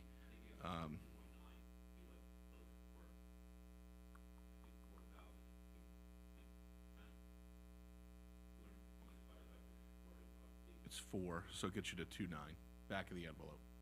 Okay. Okay. Tiffany. Pardon me? Thank Yeah, you. just fixing that. While I fully support UPK, I'm not confident as I sit here today, and I'm agreeing with Mr. Carty, and after listening to Mr. Dade's rationale of the additional 20 seats, I'm not certain we could fill it, and I would hate to pay a provider for 20 seats and give them 8 students, as somebody pointed out. I would support it if I knew we could fill the seats, and I don't feel comfortable as I sit here being assured by our administration that we could. I agree with the substitute teacher compensation. I disagree with the ELL teacher. However, I would agree to perhaps maybe 2 safety monitors instead of 4. I don't think that our ELL population will increase. I think it may decrease going forward. Also, just to clarify, I did take macro and microeconomics in undergrad, not in my doctorate, but in my undergrad. And I can assure you that I do not believe that the Cornwall Central School District macroeconomics would have an impact on the price of eggs overall. However, I do believe that a 3% increase or even a 2.5% increase does impact the people in the district, the actual human beings in the district who have to pay for it. And as I have said before, it impacts them when they walk into the grocery store, when they go to the gas tank, and when they faced up to 21% inflation this past year. So yes, I don't believe we as a board are impacting the price of eggs, but it does affect the people who have to pay for them out of their pocket. I agree with Bass. I would like to see it come down to 1.9%, under 2%.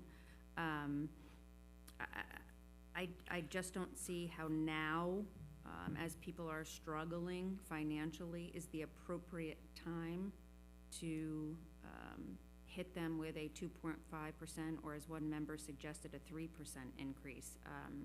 Just, again, read the room. Now is not the time. but I would support a 1.9 as Bass proposed, and I do support the uncertified substitute teacher compensation and perhaps a couple safety monitors. So I'm gonna nail you on your perhaps. Is it a perhaps, is it a yes or a no?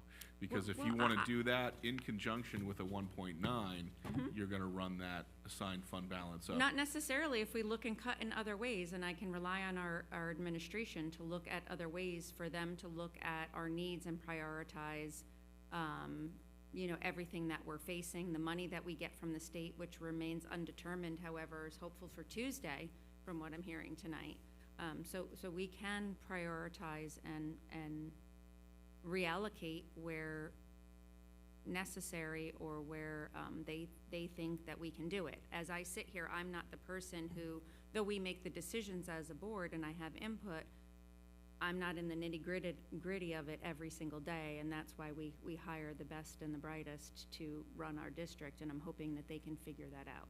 So to hold me to it, if we can figure it out, I support it. If we can't, then perhaps next year. So, Jim, just to be of assistance, because doing the numbers, just assuming that the safety monitors are proportional, which means 2 is gonna cost half of what 4 is, I come up with a number of 128,740, and in tax levy terms, that's a 0.24 above. So just if we're keeping track. Only if you're assuming that we're taking it from the tax levy and not taking from the I'm saying reserve. it's equivalent, so either we're cutting 2.4 to make room for it, or we're But there's increasing. other options on where to take the money from. Absolutely, I'm just trying to make it so that we can do our calculations if we're comparing Thank a you. different thing. Okay. Thank you. Richard? All right, thank you. So 2 needs that I absolutely support. One is UPK. I've been a major supporter of that since the district started this program. I do think the seats would fill, the additional 20 seats. It's unfortunate how the lottery system takes place in New York. It's mandated for us to do it that way because there's a lot of families that can't afford preschool. And it's proven that kids attending preschool have better educational outcomes. And I think it's a great investment. I totally support that, and I support increasing uncertified substitute teacher compensation. Put us farther up the chain. Regarding the tax levy, for right now, I support sticking at 2.5, and with my 2 needs I support, it would be about 2.514, I believe, if I did the math correctly. Obviously, we can adjust that if needed, if unfortunately the budget were to fail, which I don't think it will. But for right now, I support keeping that tax levy at 2.514. Thank you. Sorry, what do you mean by 2.514? I added those 2 needs that I support. Adding those 2 to the tax levy? Yeah. Quick math, I could be wrong. Richard, No, it's like 2.6 I and have change. 2.64 is what Okay. I have. I think that's in line with your number. That sounds right. I didn't do the math, but that sounds. I'm dividing it, Yeah. total amount by 54,000, which we're using as 1.1, So and that gets 2. Yeah, it's in between. Yeah. It's definitely over 2.6 because okay. 2.6 would be 54K, and those 2 needs are $7,000 and change and $54,000 and change. So yeah, 2.65. We'll call it for round numbers. Yes. Ask you a question? Yes. So, but we can take it from, right? That's what we're doing. I want to get everybody on the Okay, table, 'cause, I mean, and then we're 'cause going to that's make a my decision. feeling is, Yep. that is our, right. the administration has given us, hey, here's what we recommend. We can take that. We can just say, Yeah. hey, I'm good with that. So we Or can, we so we can- don't have to keep increasing the We don't have tax to. levy. I would Correct. just like to piggyback on what Richard said. When, I strongly feel those 20 additional seats are important as a primary teacher, former primary teacher, that when I taught first grade, there was an enormous difference between the students who had attended preschool and those who did not. And so those students who are coming in without that preschool background are already at a disadvantage. So if we can provide more seats for more students to take advantage of that UPK, then I'm 150% for adding Yep. those 20 seats. Yep, absolutely. And that's, I've got you down for the substitute pay, 20 UPK, but using the appropriated fund balance to get there to leave the tax levy at 2.5 is what I've got you down for. So Richard is the flip side of that coin, same two needs, but pay it out of the tax levy rather than the assigned fund balance. And that's what we're gonna put together. That's our charge as a board, is to do that, to put that together, and then to present that out to the community, and hopefully it'll get passed. Christine? So I know better than to try to outmath the people at this table, so I'm not gonna even go there, but, because mine are rough, my numbers. But, gosh, I am really struggling. When I look at this needs assessment list, my question before we started talking was, where's our biggest bang for the buck, right? When we look at these early intervention specialists, instructional coach, guidance counselor, you know, what is the real pain if we don't do those? I agree with Tiffany, the safety monitors. That was like, when I saw that, I thought, gosh, if we need 4 of them, then that tells me we need something. It's safety, right? So that was really a red flag for me about the safety monitor. I would agree that the guidance department chairperson and the increase to substitute teachers is negligible in terms of the impact on the overall budget. And I'm really split on the universal pre-K 20 seats, because yes, theoretically, I agree with everyone who's saying we should put it in the budget. I agree it has benefits. However, when we look at each year, the number of seats that are declined, and right now we're talking about there's one facility that would be able to open up for us, I believe was what we said. And so I'm a little on the fence about that one. So, however, in the big picture, what I would like to see us do is, I am concerned about dipping into the assigned fund balance from the get-go. My concern is that at the end of the year, if we don't have that money because some other catastrophe has occurred, now we're deeper in the hole. And I would much rather do a really good job communicating and appealing to our community as to why we need to increase. What I'm wondering is, can we take a smaller amount from the assigned fund balance and maybe just increase the taxes 2.25, 2.2, so it's a little bit of give and take? Yeah, I mean, Bass threw out 1.9. That's, you know, we can certainly. Yes, say but we that wanna do- takes We can do 2.25, yeah. Yeah, that takes 2.6. Like, I really don't wanna go above what we've done in the past when it comes to that fund balance. I would really like to leave a little bit of a cushion there, going forward, so that we're building that if we wanna do something in the future that's even bigger, we don't have to raise the taxes 4% to get that extra something. I think this is what Christian proposed last year even, in terms of, you know, if we can increase a little bit more now, in the future, we have that then, you know, to work with.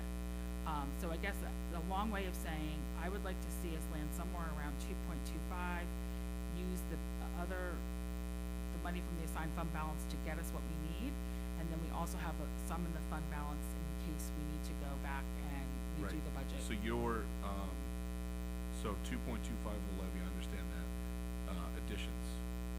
Yeah, so I'm in agreement. I just wanna be 2 clear. safety monitors, increase the substitute teachers, the guidance department chairperson, and honestly, I just don't know that I'm in the position to decide which teacher position or which, you know, classroom position has the biggest impact, which would best support our teachers and our students. We can't do all of them, so I maybe we don't have to do any of them in terms of like a real need. I just would hate to say we can't, none of them can get done if there's really one there that is makes a significant impact, and I would just have to count on the administration to give us that guidance. So I don't have a hard number when it comes to that extra body. Okay. I guess just leave it out, but philosophically, Yes. I don't want to say no to all these positions. They're on this list for a reason. Is there one that we can get, you know, more out of that would make a bigger impact for the district? Yes. Okay, got it. So we're gonna mark you down for 2.25 levy, tax levy, 2 safety monitors, the substitute pay increase, and the guidance department chairperson at the middle school. Okay. So I'm gonna go off menu just to throw everybody off. And here's what I'm gonna say. I will say yes to the substitute teacher pay increase. I think, you know, we can take that off the board. Everybody's on for that. I'm gonna throw 2 different options out here and maybe get one feedback from Terry. UPK, I'm kind of conflicted. I'm in the camp of I see the value in it. I like how we've done it as a board in my time here, very strategically, adding it slow and steady, methodically. You know, when you've got that public money, private schools providing it, what's that interplay? How's the lottery work? We learn something new every year. I feel like 20 is too much. I think 10 might be the number. Do you think there's a provider that would take us up for 10? Yes. Okay, so I'm gonna go off menu and say I wanna propose 10 for UPK, and then I'm gonna go further off the menu and go back to a few meetings ago when we discussed strategic planning, and that was $45,000 approximately. We all agreed that was a good idea. In light of the budget situation at that meeting where it came out we were in a deficit, we all said, no, we don't wanna do that. I'm gonna throw that back out there, as I think there's a lot of value in that for us as a district to focus our energies moving forward.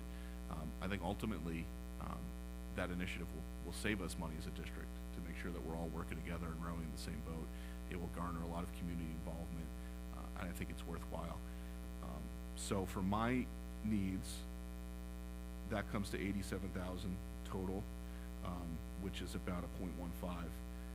And I'm gonna say, for the first time ever, I'm gonna say, raise the tax levy above what's proposed, so go from the 2.5 to 2.65.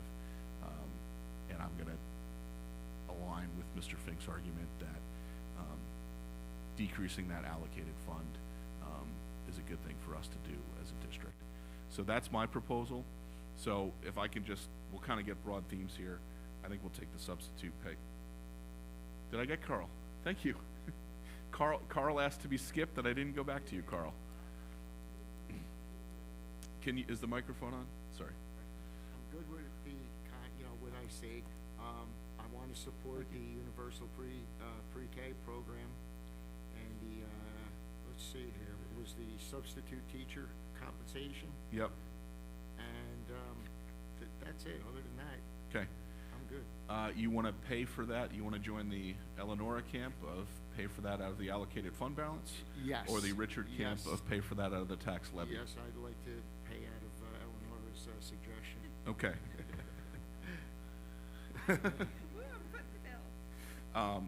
Okay. Thank you, Terry. Thank you, Carl. All right, so I think we can take the subs off the table. We're all in agreement in there. The money, that money's gonna shake out.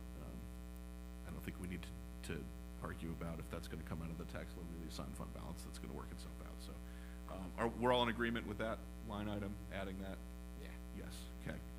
So, I think the big common theme here is the UPK.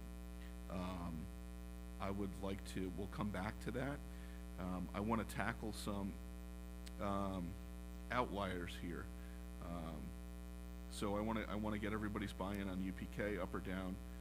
That guidance, that came up multiple times, so we'll get, we'll close back in on that. So let's talk about the outliers that came up just once were Christian, your high school ELL.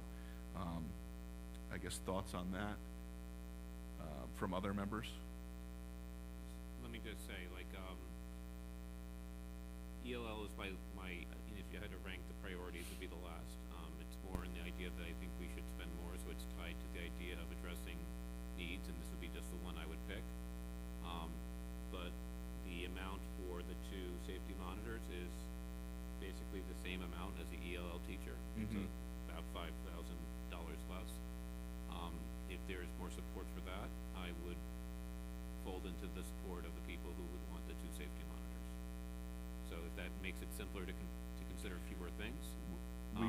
we can. I will join the safety monitors group Okay, for so this year. we'll roll that into the safety monitors then. As we're talking, I'm just thinking out loud. Does 2 safety monitors make sense? Like, strategically or from a, I don't know, I wanted it, but now I'm thinking, So, Christine, just one thing on the safety monitors, I just want you, if I could get your opinion. Because there's 4 different schools. Right. And the question is, we do 2, are we giving it to one school or the other or both? You know what I'm saying? So there, I think that's there's. what I'm asking you. Yeah, right. Is it, Well, does that I think compromise it's- make sense? I think it's a question for the Yeah. administration. Terry, your thoughts? And before when it comes to all of these needs lists, I think it's important for us to remember they were here in the initial presentation, and in the administration's proposed budget, none of these things are there. I think the UPK is sort of a different beast. But when we start talking about all these other individual line items, I think it's important to remember that the administration has talked to their building administrators and others and said, we can forego these this year. That's just an important baseline to remember. Terry. So we always tackle the recommended needs assessment by looking all across the district. And we've already made a recommendation to enhance the safety and security of our district with the transfer. Mr. Fink, I always get the wrong terms, but to enhance the lockdown buttons, things of that nature. So I think when we're communicating to the community, that is something that they can wrap their heads around. We're infusing $300K into enhancing the safety and security, so we wouldn't be in favor of any safety monitors, although we see the importance of it when we're trying to balance a whole package. When you say transfer, you mean transfer to That's- capital? That's what I need, Mr. Yeah, Fink. it's transfer to capital, and that's the project to, if you want to describe it in more detail, yeah. Sure. We had proposed a transfer to capital of $300,000.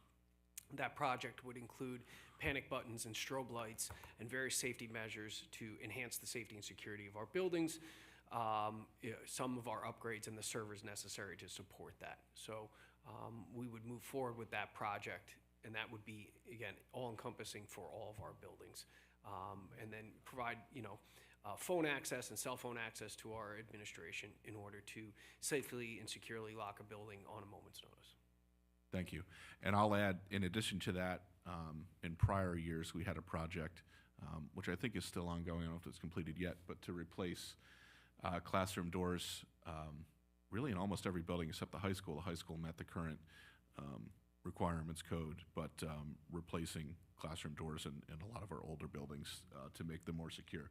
So there's been, it's something we regularly talk about at Facilities Committee, and in addition to the project that's finally being completed this year of increasing security vestibules at most of our buildings, which has been only 5 or 6 years in the making, and I won't go through the tortured history there, but that's actually happening. So we're taking physical steps to harden our security infrastructure. Yeah, I just Eleanor. want to clarify, so Terry, you're saying that we're putting the money into safety things, so this really isn't recommended? For us, if we were to okay. rank that needs Yeah. assessment, because we're already addressing it elsewhere, it wouldn't make Right. our And- recommendation. And having been in the buildings, I have to agree that when we do our safety drills, and you have a glass this big on half your door, it doesn't matter where you're hiding in that room. So to put the money towards something, replacing those doors, as you said, Jim, I think would be a better idea. Can I have a follow-up question on that? Please. So we're going to be proposing a new bond, right? We are. I mean, the Are current any plan. of those items, including doors, included in that? That money's already been allocated over the last couple years. So it's already allocated, so that's Yeah. already happening. So these Yes. 2 safety monitors would be in addition to that, correct? Correct. So my next question would be, so perhaps there's a safety monitor in every school already and a sheriff's deputy? Is that accurate? There's security and deputy. So would the safety monitor provide a different role than security? Yeah, the primary reason for this, so just a few things. The doors are already taken care of in past budgets. The new funding in next year's budget would be panic buttons, strobe lights. That's, again, going on our Orange County deputies' recommendations. That would be a top priority. For the safety monitors with the vestibules, so let's take Willow Avenue as probably one of my top, and the middle school. We're moving the vestibule down at the middle school down to the first level. We have a greeter up at the top. We don't want security tied to just letting people in and out. So a safety monitor could let people in and out, and then it still frees up our security to monitor high traffic areas, things of that nature. So with the bifurcation of where the vestibule is going at the middle school and Willow in particular, that line of sight is a concern, which is why we initially proposed these positions. So then it does sound to me like there is a valid need for at least 2 safety monitors, and of course, we would never want to see it happen. I would hate to be the board that says no to that and then have tragedy occur, which we've seen in so many other schools around the country, if another line of defense or could save our children's lives. Not to be dramatic, but we've all watched the news. So I'm going to stand by my 2 safety monitors roles, because when push comes to shove, it's kind of like what Brendan said at the last meeting about having a policy in place. Like, you don't think you need it until you need it. So I'll reaffirm my position on the 2. Jim, if I could come in on that. Yeah. So I think where I see the safety monitors is evolution of something that's been on the needs assessment in the previous 2 years, which is the middle school's one ask was for hall monitors.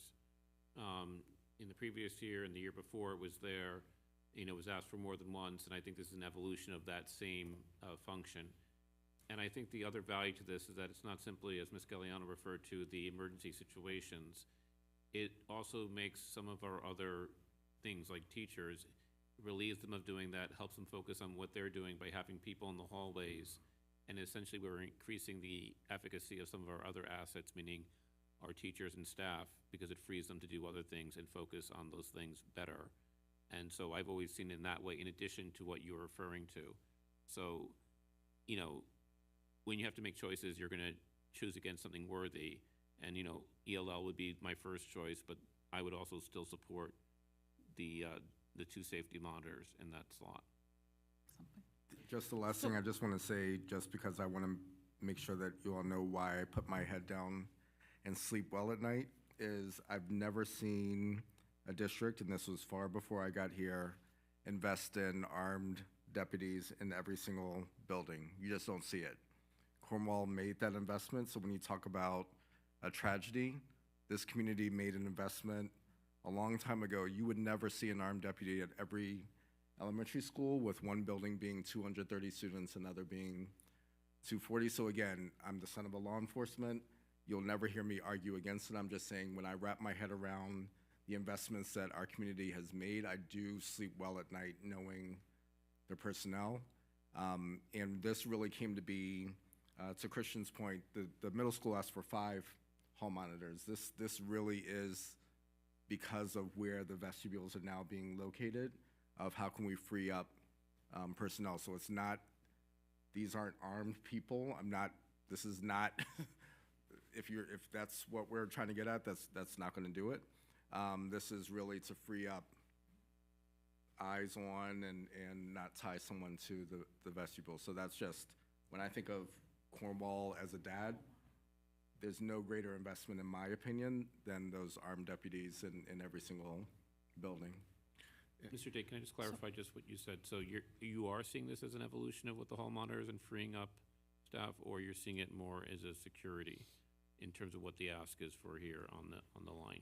Yeah, more just an evolution of where, when I first got here, I kept hearing about the vestibules, and now they're finally in place. So now just putting where the location is and having a need for eyes on both.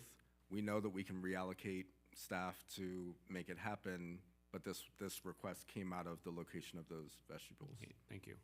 So is it safe to, I'm sorry, may Can I just say one thing before I know you have a question? I just want to really piggyback on Terry's point. I think it's an important point to make to our community. And it's been said before at these board meetings, but I also feel very confident in the security that our schools provide. In the past, it's maybe 2 years ago, 3 years ago, we met with, in the wake of the terrible tragedy in Uvalde, Texas, we met with some folks from the Sheriff's Department as well as local Cornwall Police Department chief. They laid out steps for those board members that were here that really, made us confident in what we're doing as a district, which isn't to say, it's a never-ending struggle to constantly evolve and get better, but I think it's important, this is not the distinction here between we have a problem and this is going to solve it. This is, we are in a strong position and this will only make it stronger. I think it's important for the community to recognize that. Christine, your question. So we have money aside to do these improvements and to make these upgrades with the buzzers, et cetera. Is there any cushion in that budget that could fund? Because I am curious. It sounds to me like this is more of like a specialized hall monitor, let's say, right? Not necessarily safety per se, but because of the location of the middle school and such, like I could see how that's necessary. Is there any cushion in there, like a fund balance of that budget? That's capital expenses, not staff expenses. So Okay. all that money, the door hardware project, which we're going to start designing the door hardware project very soon, is all just Got it. hardware, Okay. not personnel. Same thing with the security vestibules, all hardware, software associated, right? And then the project we're pitching for next year, again, all hardware, software for the necessary. So can I just clarify as well, because I know what they look like, the vestibules. Would this safety monitor, so the greeter is up, right? They still have to monitor that front entryway. This safety monitor would be posted in that downstairs where people are buzzed in and out? Is that what, I just want to clarify what the responsibility of these safety monitors would be. Yeah, and it could be varied. So Okay. all of our security personnel, I wish we could ask John over there to come up and speak, but there is no such thing as, a post. So we would see them on like a rotation basis. Deputy is now moved out to recess, so who's gonna watch the door, and then who's gonna be on that main landing where my stepdaughter and others are constantly going by asking for passes and things of that nature. So we see it as, to Eleanor's point, now there's 2 locations that are going to be high traffic. How do we staff those 2 areas, particularly at Willow and middle school? Okay, so here's what I've written down buckets here. So subs we've checked off, guidance we'll come back to. I've got the safety, strategic planning, UPK. So those are the buckets I want to get everybody on board, show of hands, whether we support those or not. And then we need to tackle the issue of, once we end up there, are we going to fund that via tax levy or assigned fund balance? So that's where I'm at right now. Does anybody want to, besides the substitute teacher pay, which we have already approved, the guidance department chair, safety personnel, strategic planning, UPK, are there any buckets that I'm missing for discussion? Christian? Do you want to include the strategic plan? I do. Yes. Did you mention that, or did I miss? I did. Okay. Yep. My ears need help. Bass? I have different approach. Maybe just for me, I can make a statement which kind of answers all the questions that you wrote down. Can I do it? No. Okay, thank you. I have a question about adding something. If we could ask Terry, of those top 4 or 5 things that are there, I mean, we probably should have asked this to begin with. Are there any that you think, gosh, I really wish they would pick this one? And I don't mean like pick a favorite child. I just mean in the sense of, like, it really will make an impact that we can't. Out of the Or safety, any of them even. Yeah. All of those would be great, but there's no leading. The safety monitors at those two schools would probably lead Okay. the way. My caveat being that's still one teacher position, and my recommendation already was to absorb 5. So I would have a hard time recommending Okay. the monitors just because of our approach to trying to tackle the deficit. But there So aren't my- those teacher positions on here that if we don't do it, it's, oh, we're gonna absorb all these, forget it. Yeah. I'm So I catching up would with be my looking own- at those safety monitors of Got would it. I be picking those two over one of the Got it. teaching I missed that. positions I for- on that page. Mhm.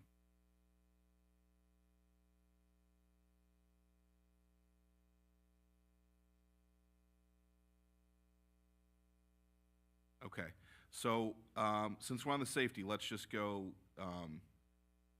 safety, let's get a quick yes or no, Bass. Or you can just, everyone can give me a thumbs up, thumbs down. You said you don't allow me to make my point, but I own this now. As a fiscal conservative, okay, I want to make 3 points. One, I like the fact that the proposed budget results in no teachers or staff will be cut or accessed. I love that. Thumbs up. My second point, the needs assessment, and I did ask a question during the presentation about it, like what does it represent? And I heard something along the line that it's a wish list, so I accept that it is a wish list. It is very nice to have. And your buckets, Jim said like how many would vote for this bucket, that bucket.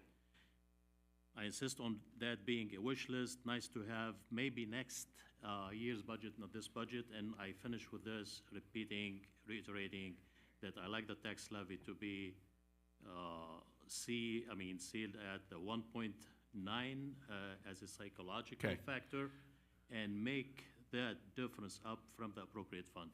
And I have nothing to add. I'm So sorry. you're no across the board on all the buckets and fund out of assigned fund balance. That makes it easy. That's actually an easier way to do it.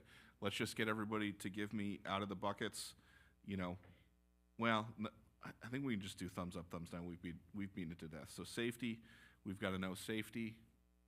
Let's go thumbs up, thumbs down. Safety. 2 people? 2. Or one, since the need is I just need to clarify with Terry again. So if we do hire the 2, it's going to Good clarification, thank you. have an impact on something else. Yes? No, I mean, I know everything always has an impact on something, but I thought I heard you say just a few minutes ago when Christine asked the question. Yeah, so so in other years, and I think Bass brought this point up, we've always had 2 meetings ago kind of a plus.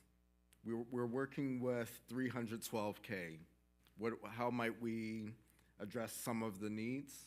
If we had 133K to play with, I'm not sure that the 2 safety monitors would rank above some of the other needs like early intervention or E&L or something of that nature. So that's why it's hard for me to say yes or no to that in isolation. Yes. Yeah. And let's make it clear as a blanket statement. If somebody says no, they don't support it, doesn't mean they don't support the position. It means they don't support it in this current year's budget because of the funding realities, right? So, safety. 2 safety. I'm seeing 1, 2, 3, 4, 5, 6 up. UPK. I guess the question here, I threw out 10 seats, 10 or 20 seats.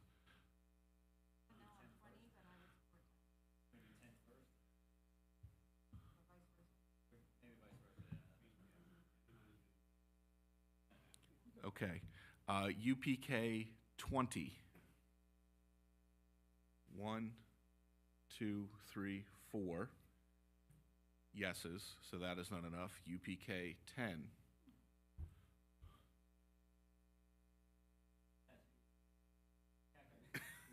He already said He, no to he has everything. given us the categorical, He doesn't want to play thumbs up, suck up. okay, so UPK 10 is +8. Guidance department chair at the middle school? Guidance department chair at the middle school. 1, 2, 3, 4. So that is a no. And last, strategic planning. That's all right. These are tough choices. These are tough choices. So I've got 1, 2, 3, 4, 5, 6. So to recap, we've got yes to the substitutes, yes to the middle school guidance department chair, yes to 2 safety positions, yes to.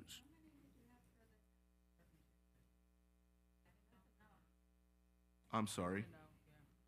Can't read my own. Thank you. I wrote a 4 in such a way that it looked like an up arrow. So yes to substitutes, yes to 2 safety, yes to strategic planning, yes to UPK 10 seats. Okay? And then Terry just said, you know, hey, we can come back with funding options.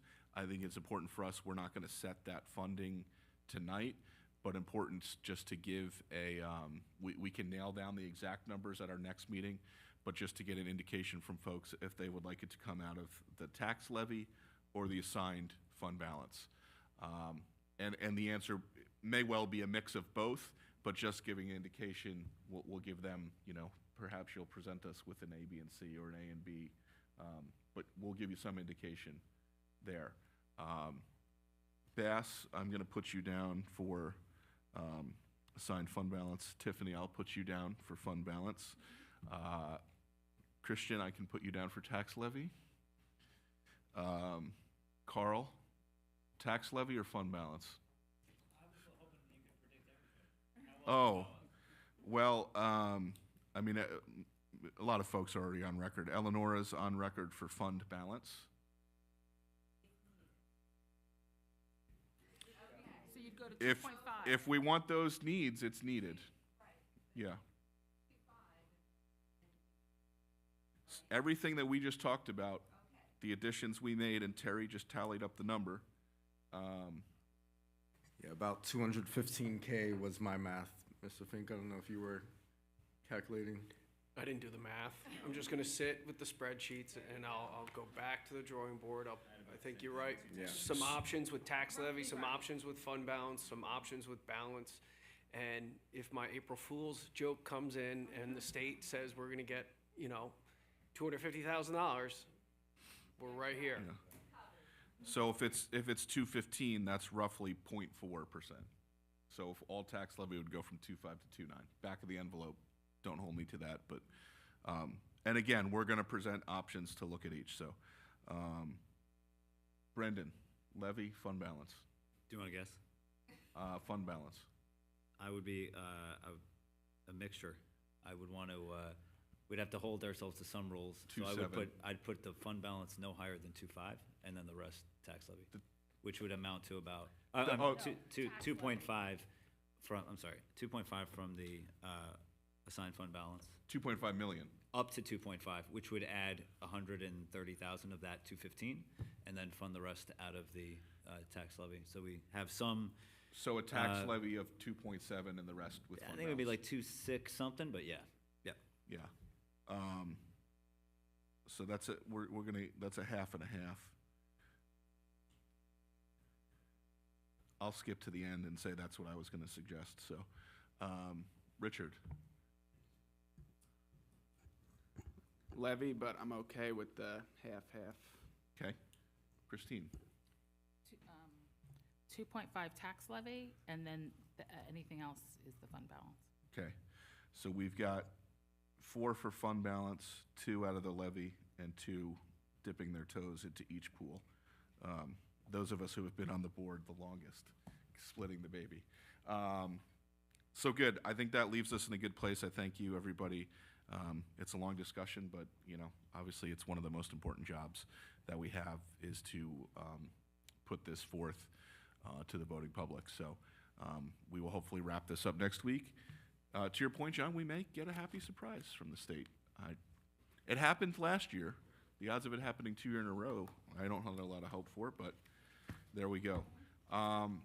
Next item on our agenda is public comment, recognition of visitors. Has to be worth the wait.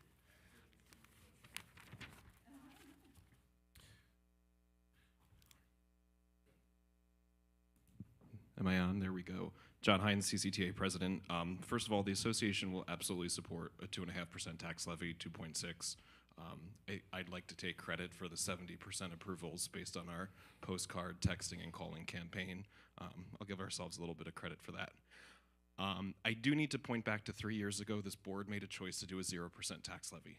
We're feeling the implications of that now. If you did a 1% tax levy 3 years ago when putting up the capital project, the district would have an extra $500,000 that could have been used to find one-time cost year by year, and now it could roll into positions. And Terry, thank you for bringing up the fact that we are losing 5 teaching positions through this. I'm not here to defend 5. Some of them might need to be folded in, but I'm struggling with the conversation of picking the needs assessment, which was created before building administrators knew that 5 teaching positions would be folded in through attrition. We're losing a behaviorist. We're losing 2 early intervention teachers. We're losing 5 sections of social studies at the high school. We're losing a special education teacher at the middle school. Some of those positions may be warranted based on class sizes and everything. I'm not here to throw a monkey wrench into this, but I'm struggling with the conversation right now about a 0.1% tax levy when we're losing 5 teachers. Those are things that affect our students. And again, maybe based on the 7th grade being smaller, we can lose a special educator. But I walked into the high school and said, what do you mean we're losing 5 social studies sections? Maybe we need a 0.4.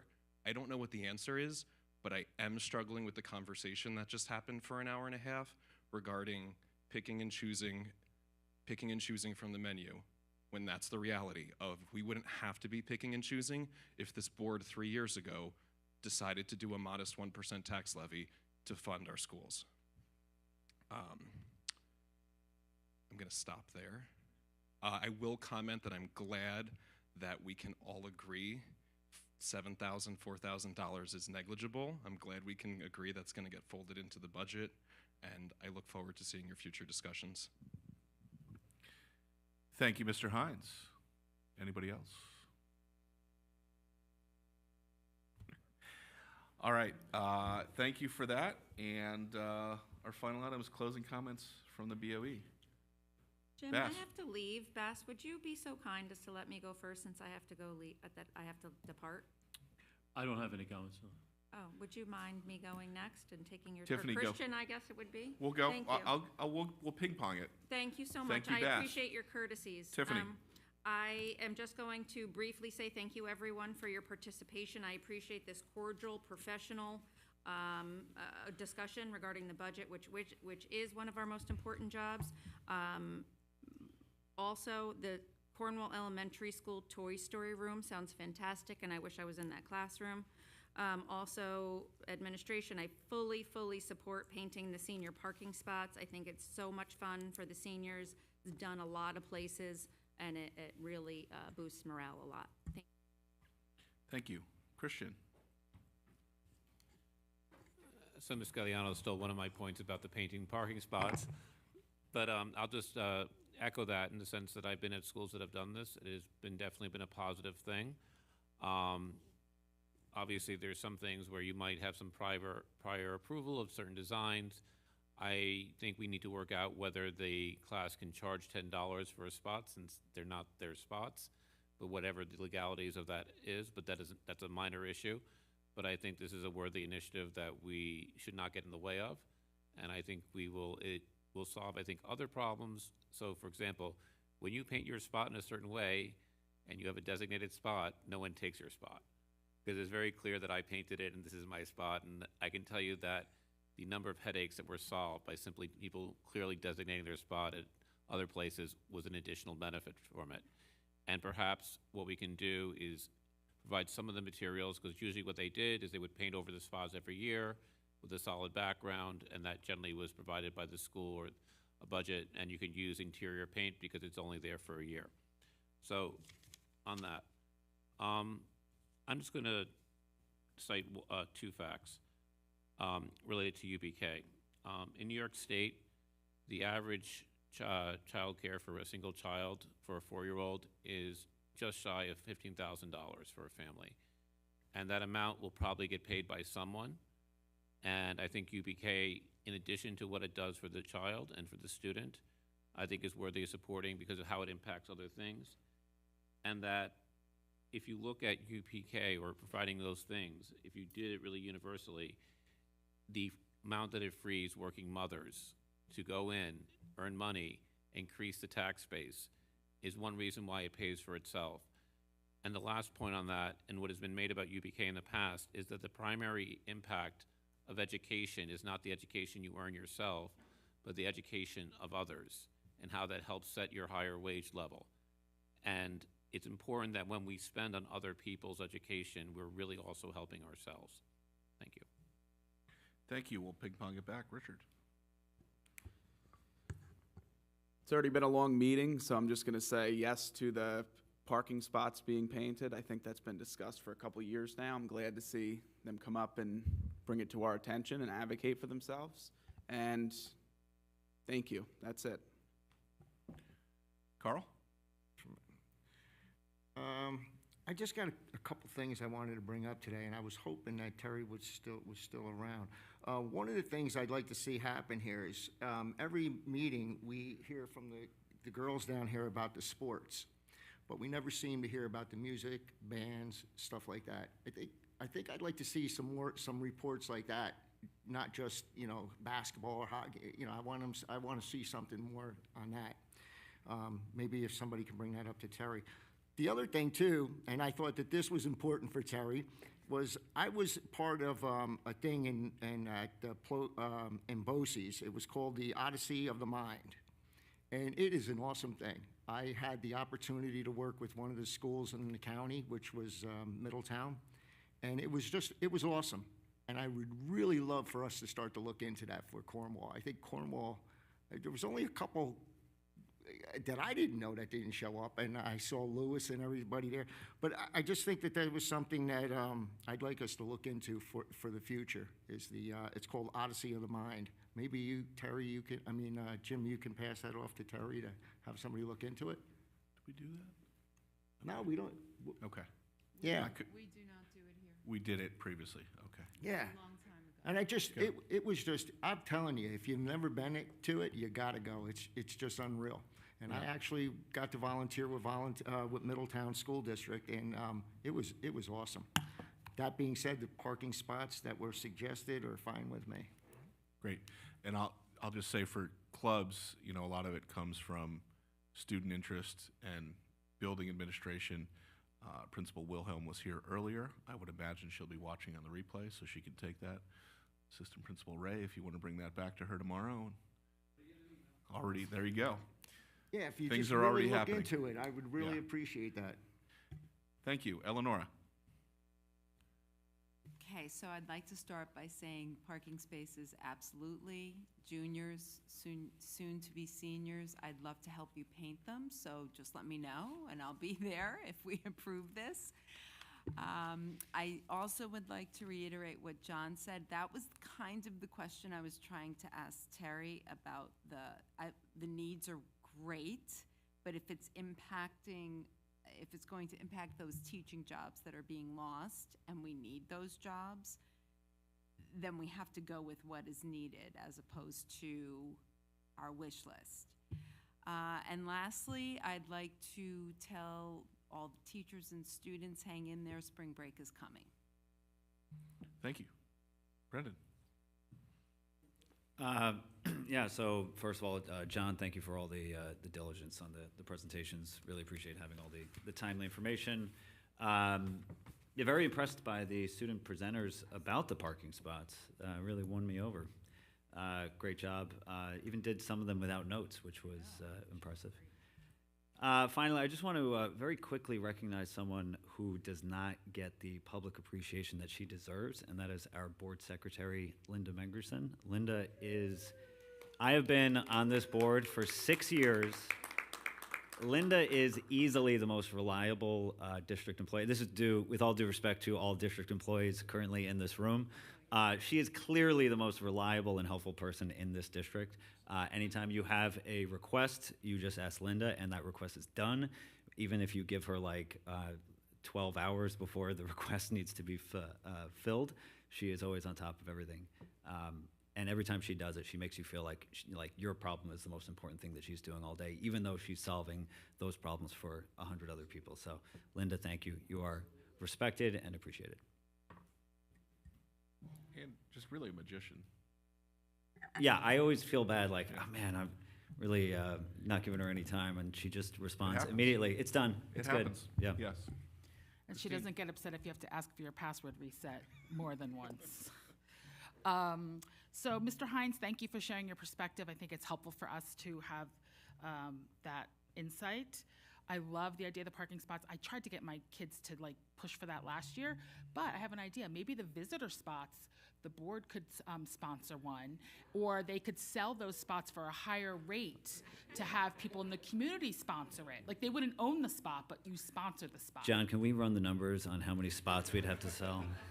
I think they could make a good, like $10. Since there's money involved, I don't even know if I want to know about this right now.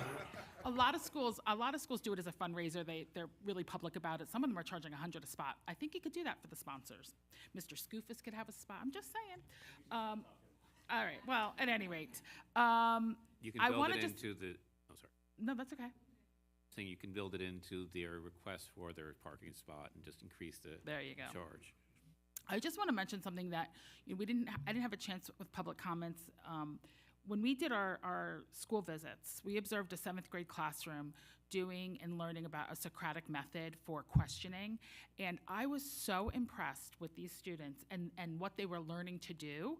They were really learning to how to have cross dialogue, how to encourage people in the group to participate, how to draw quiet people, how to have a differing opinion respectfully.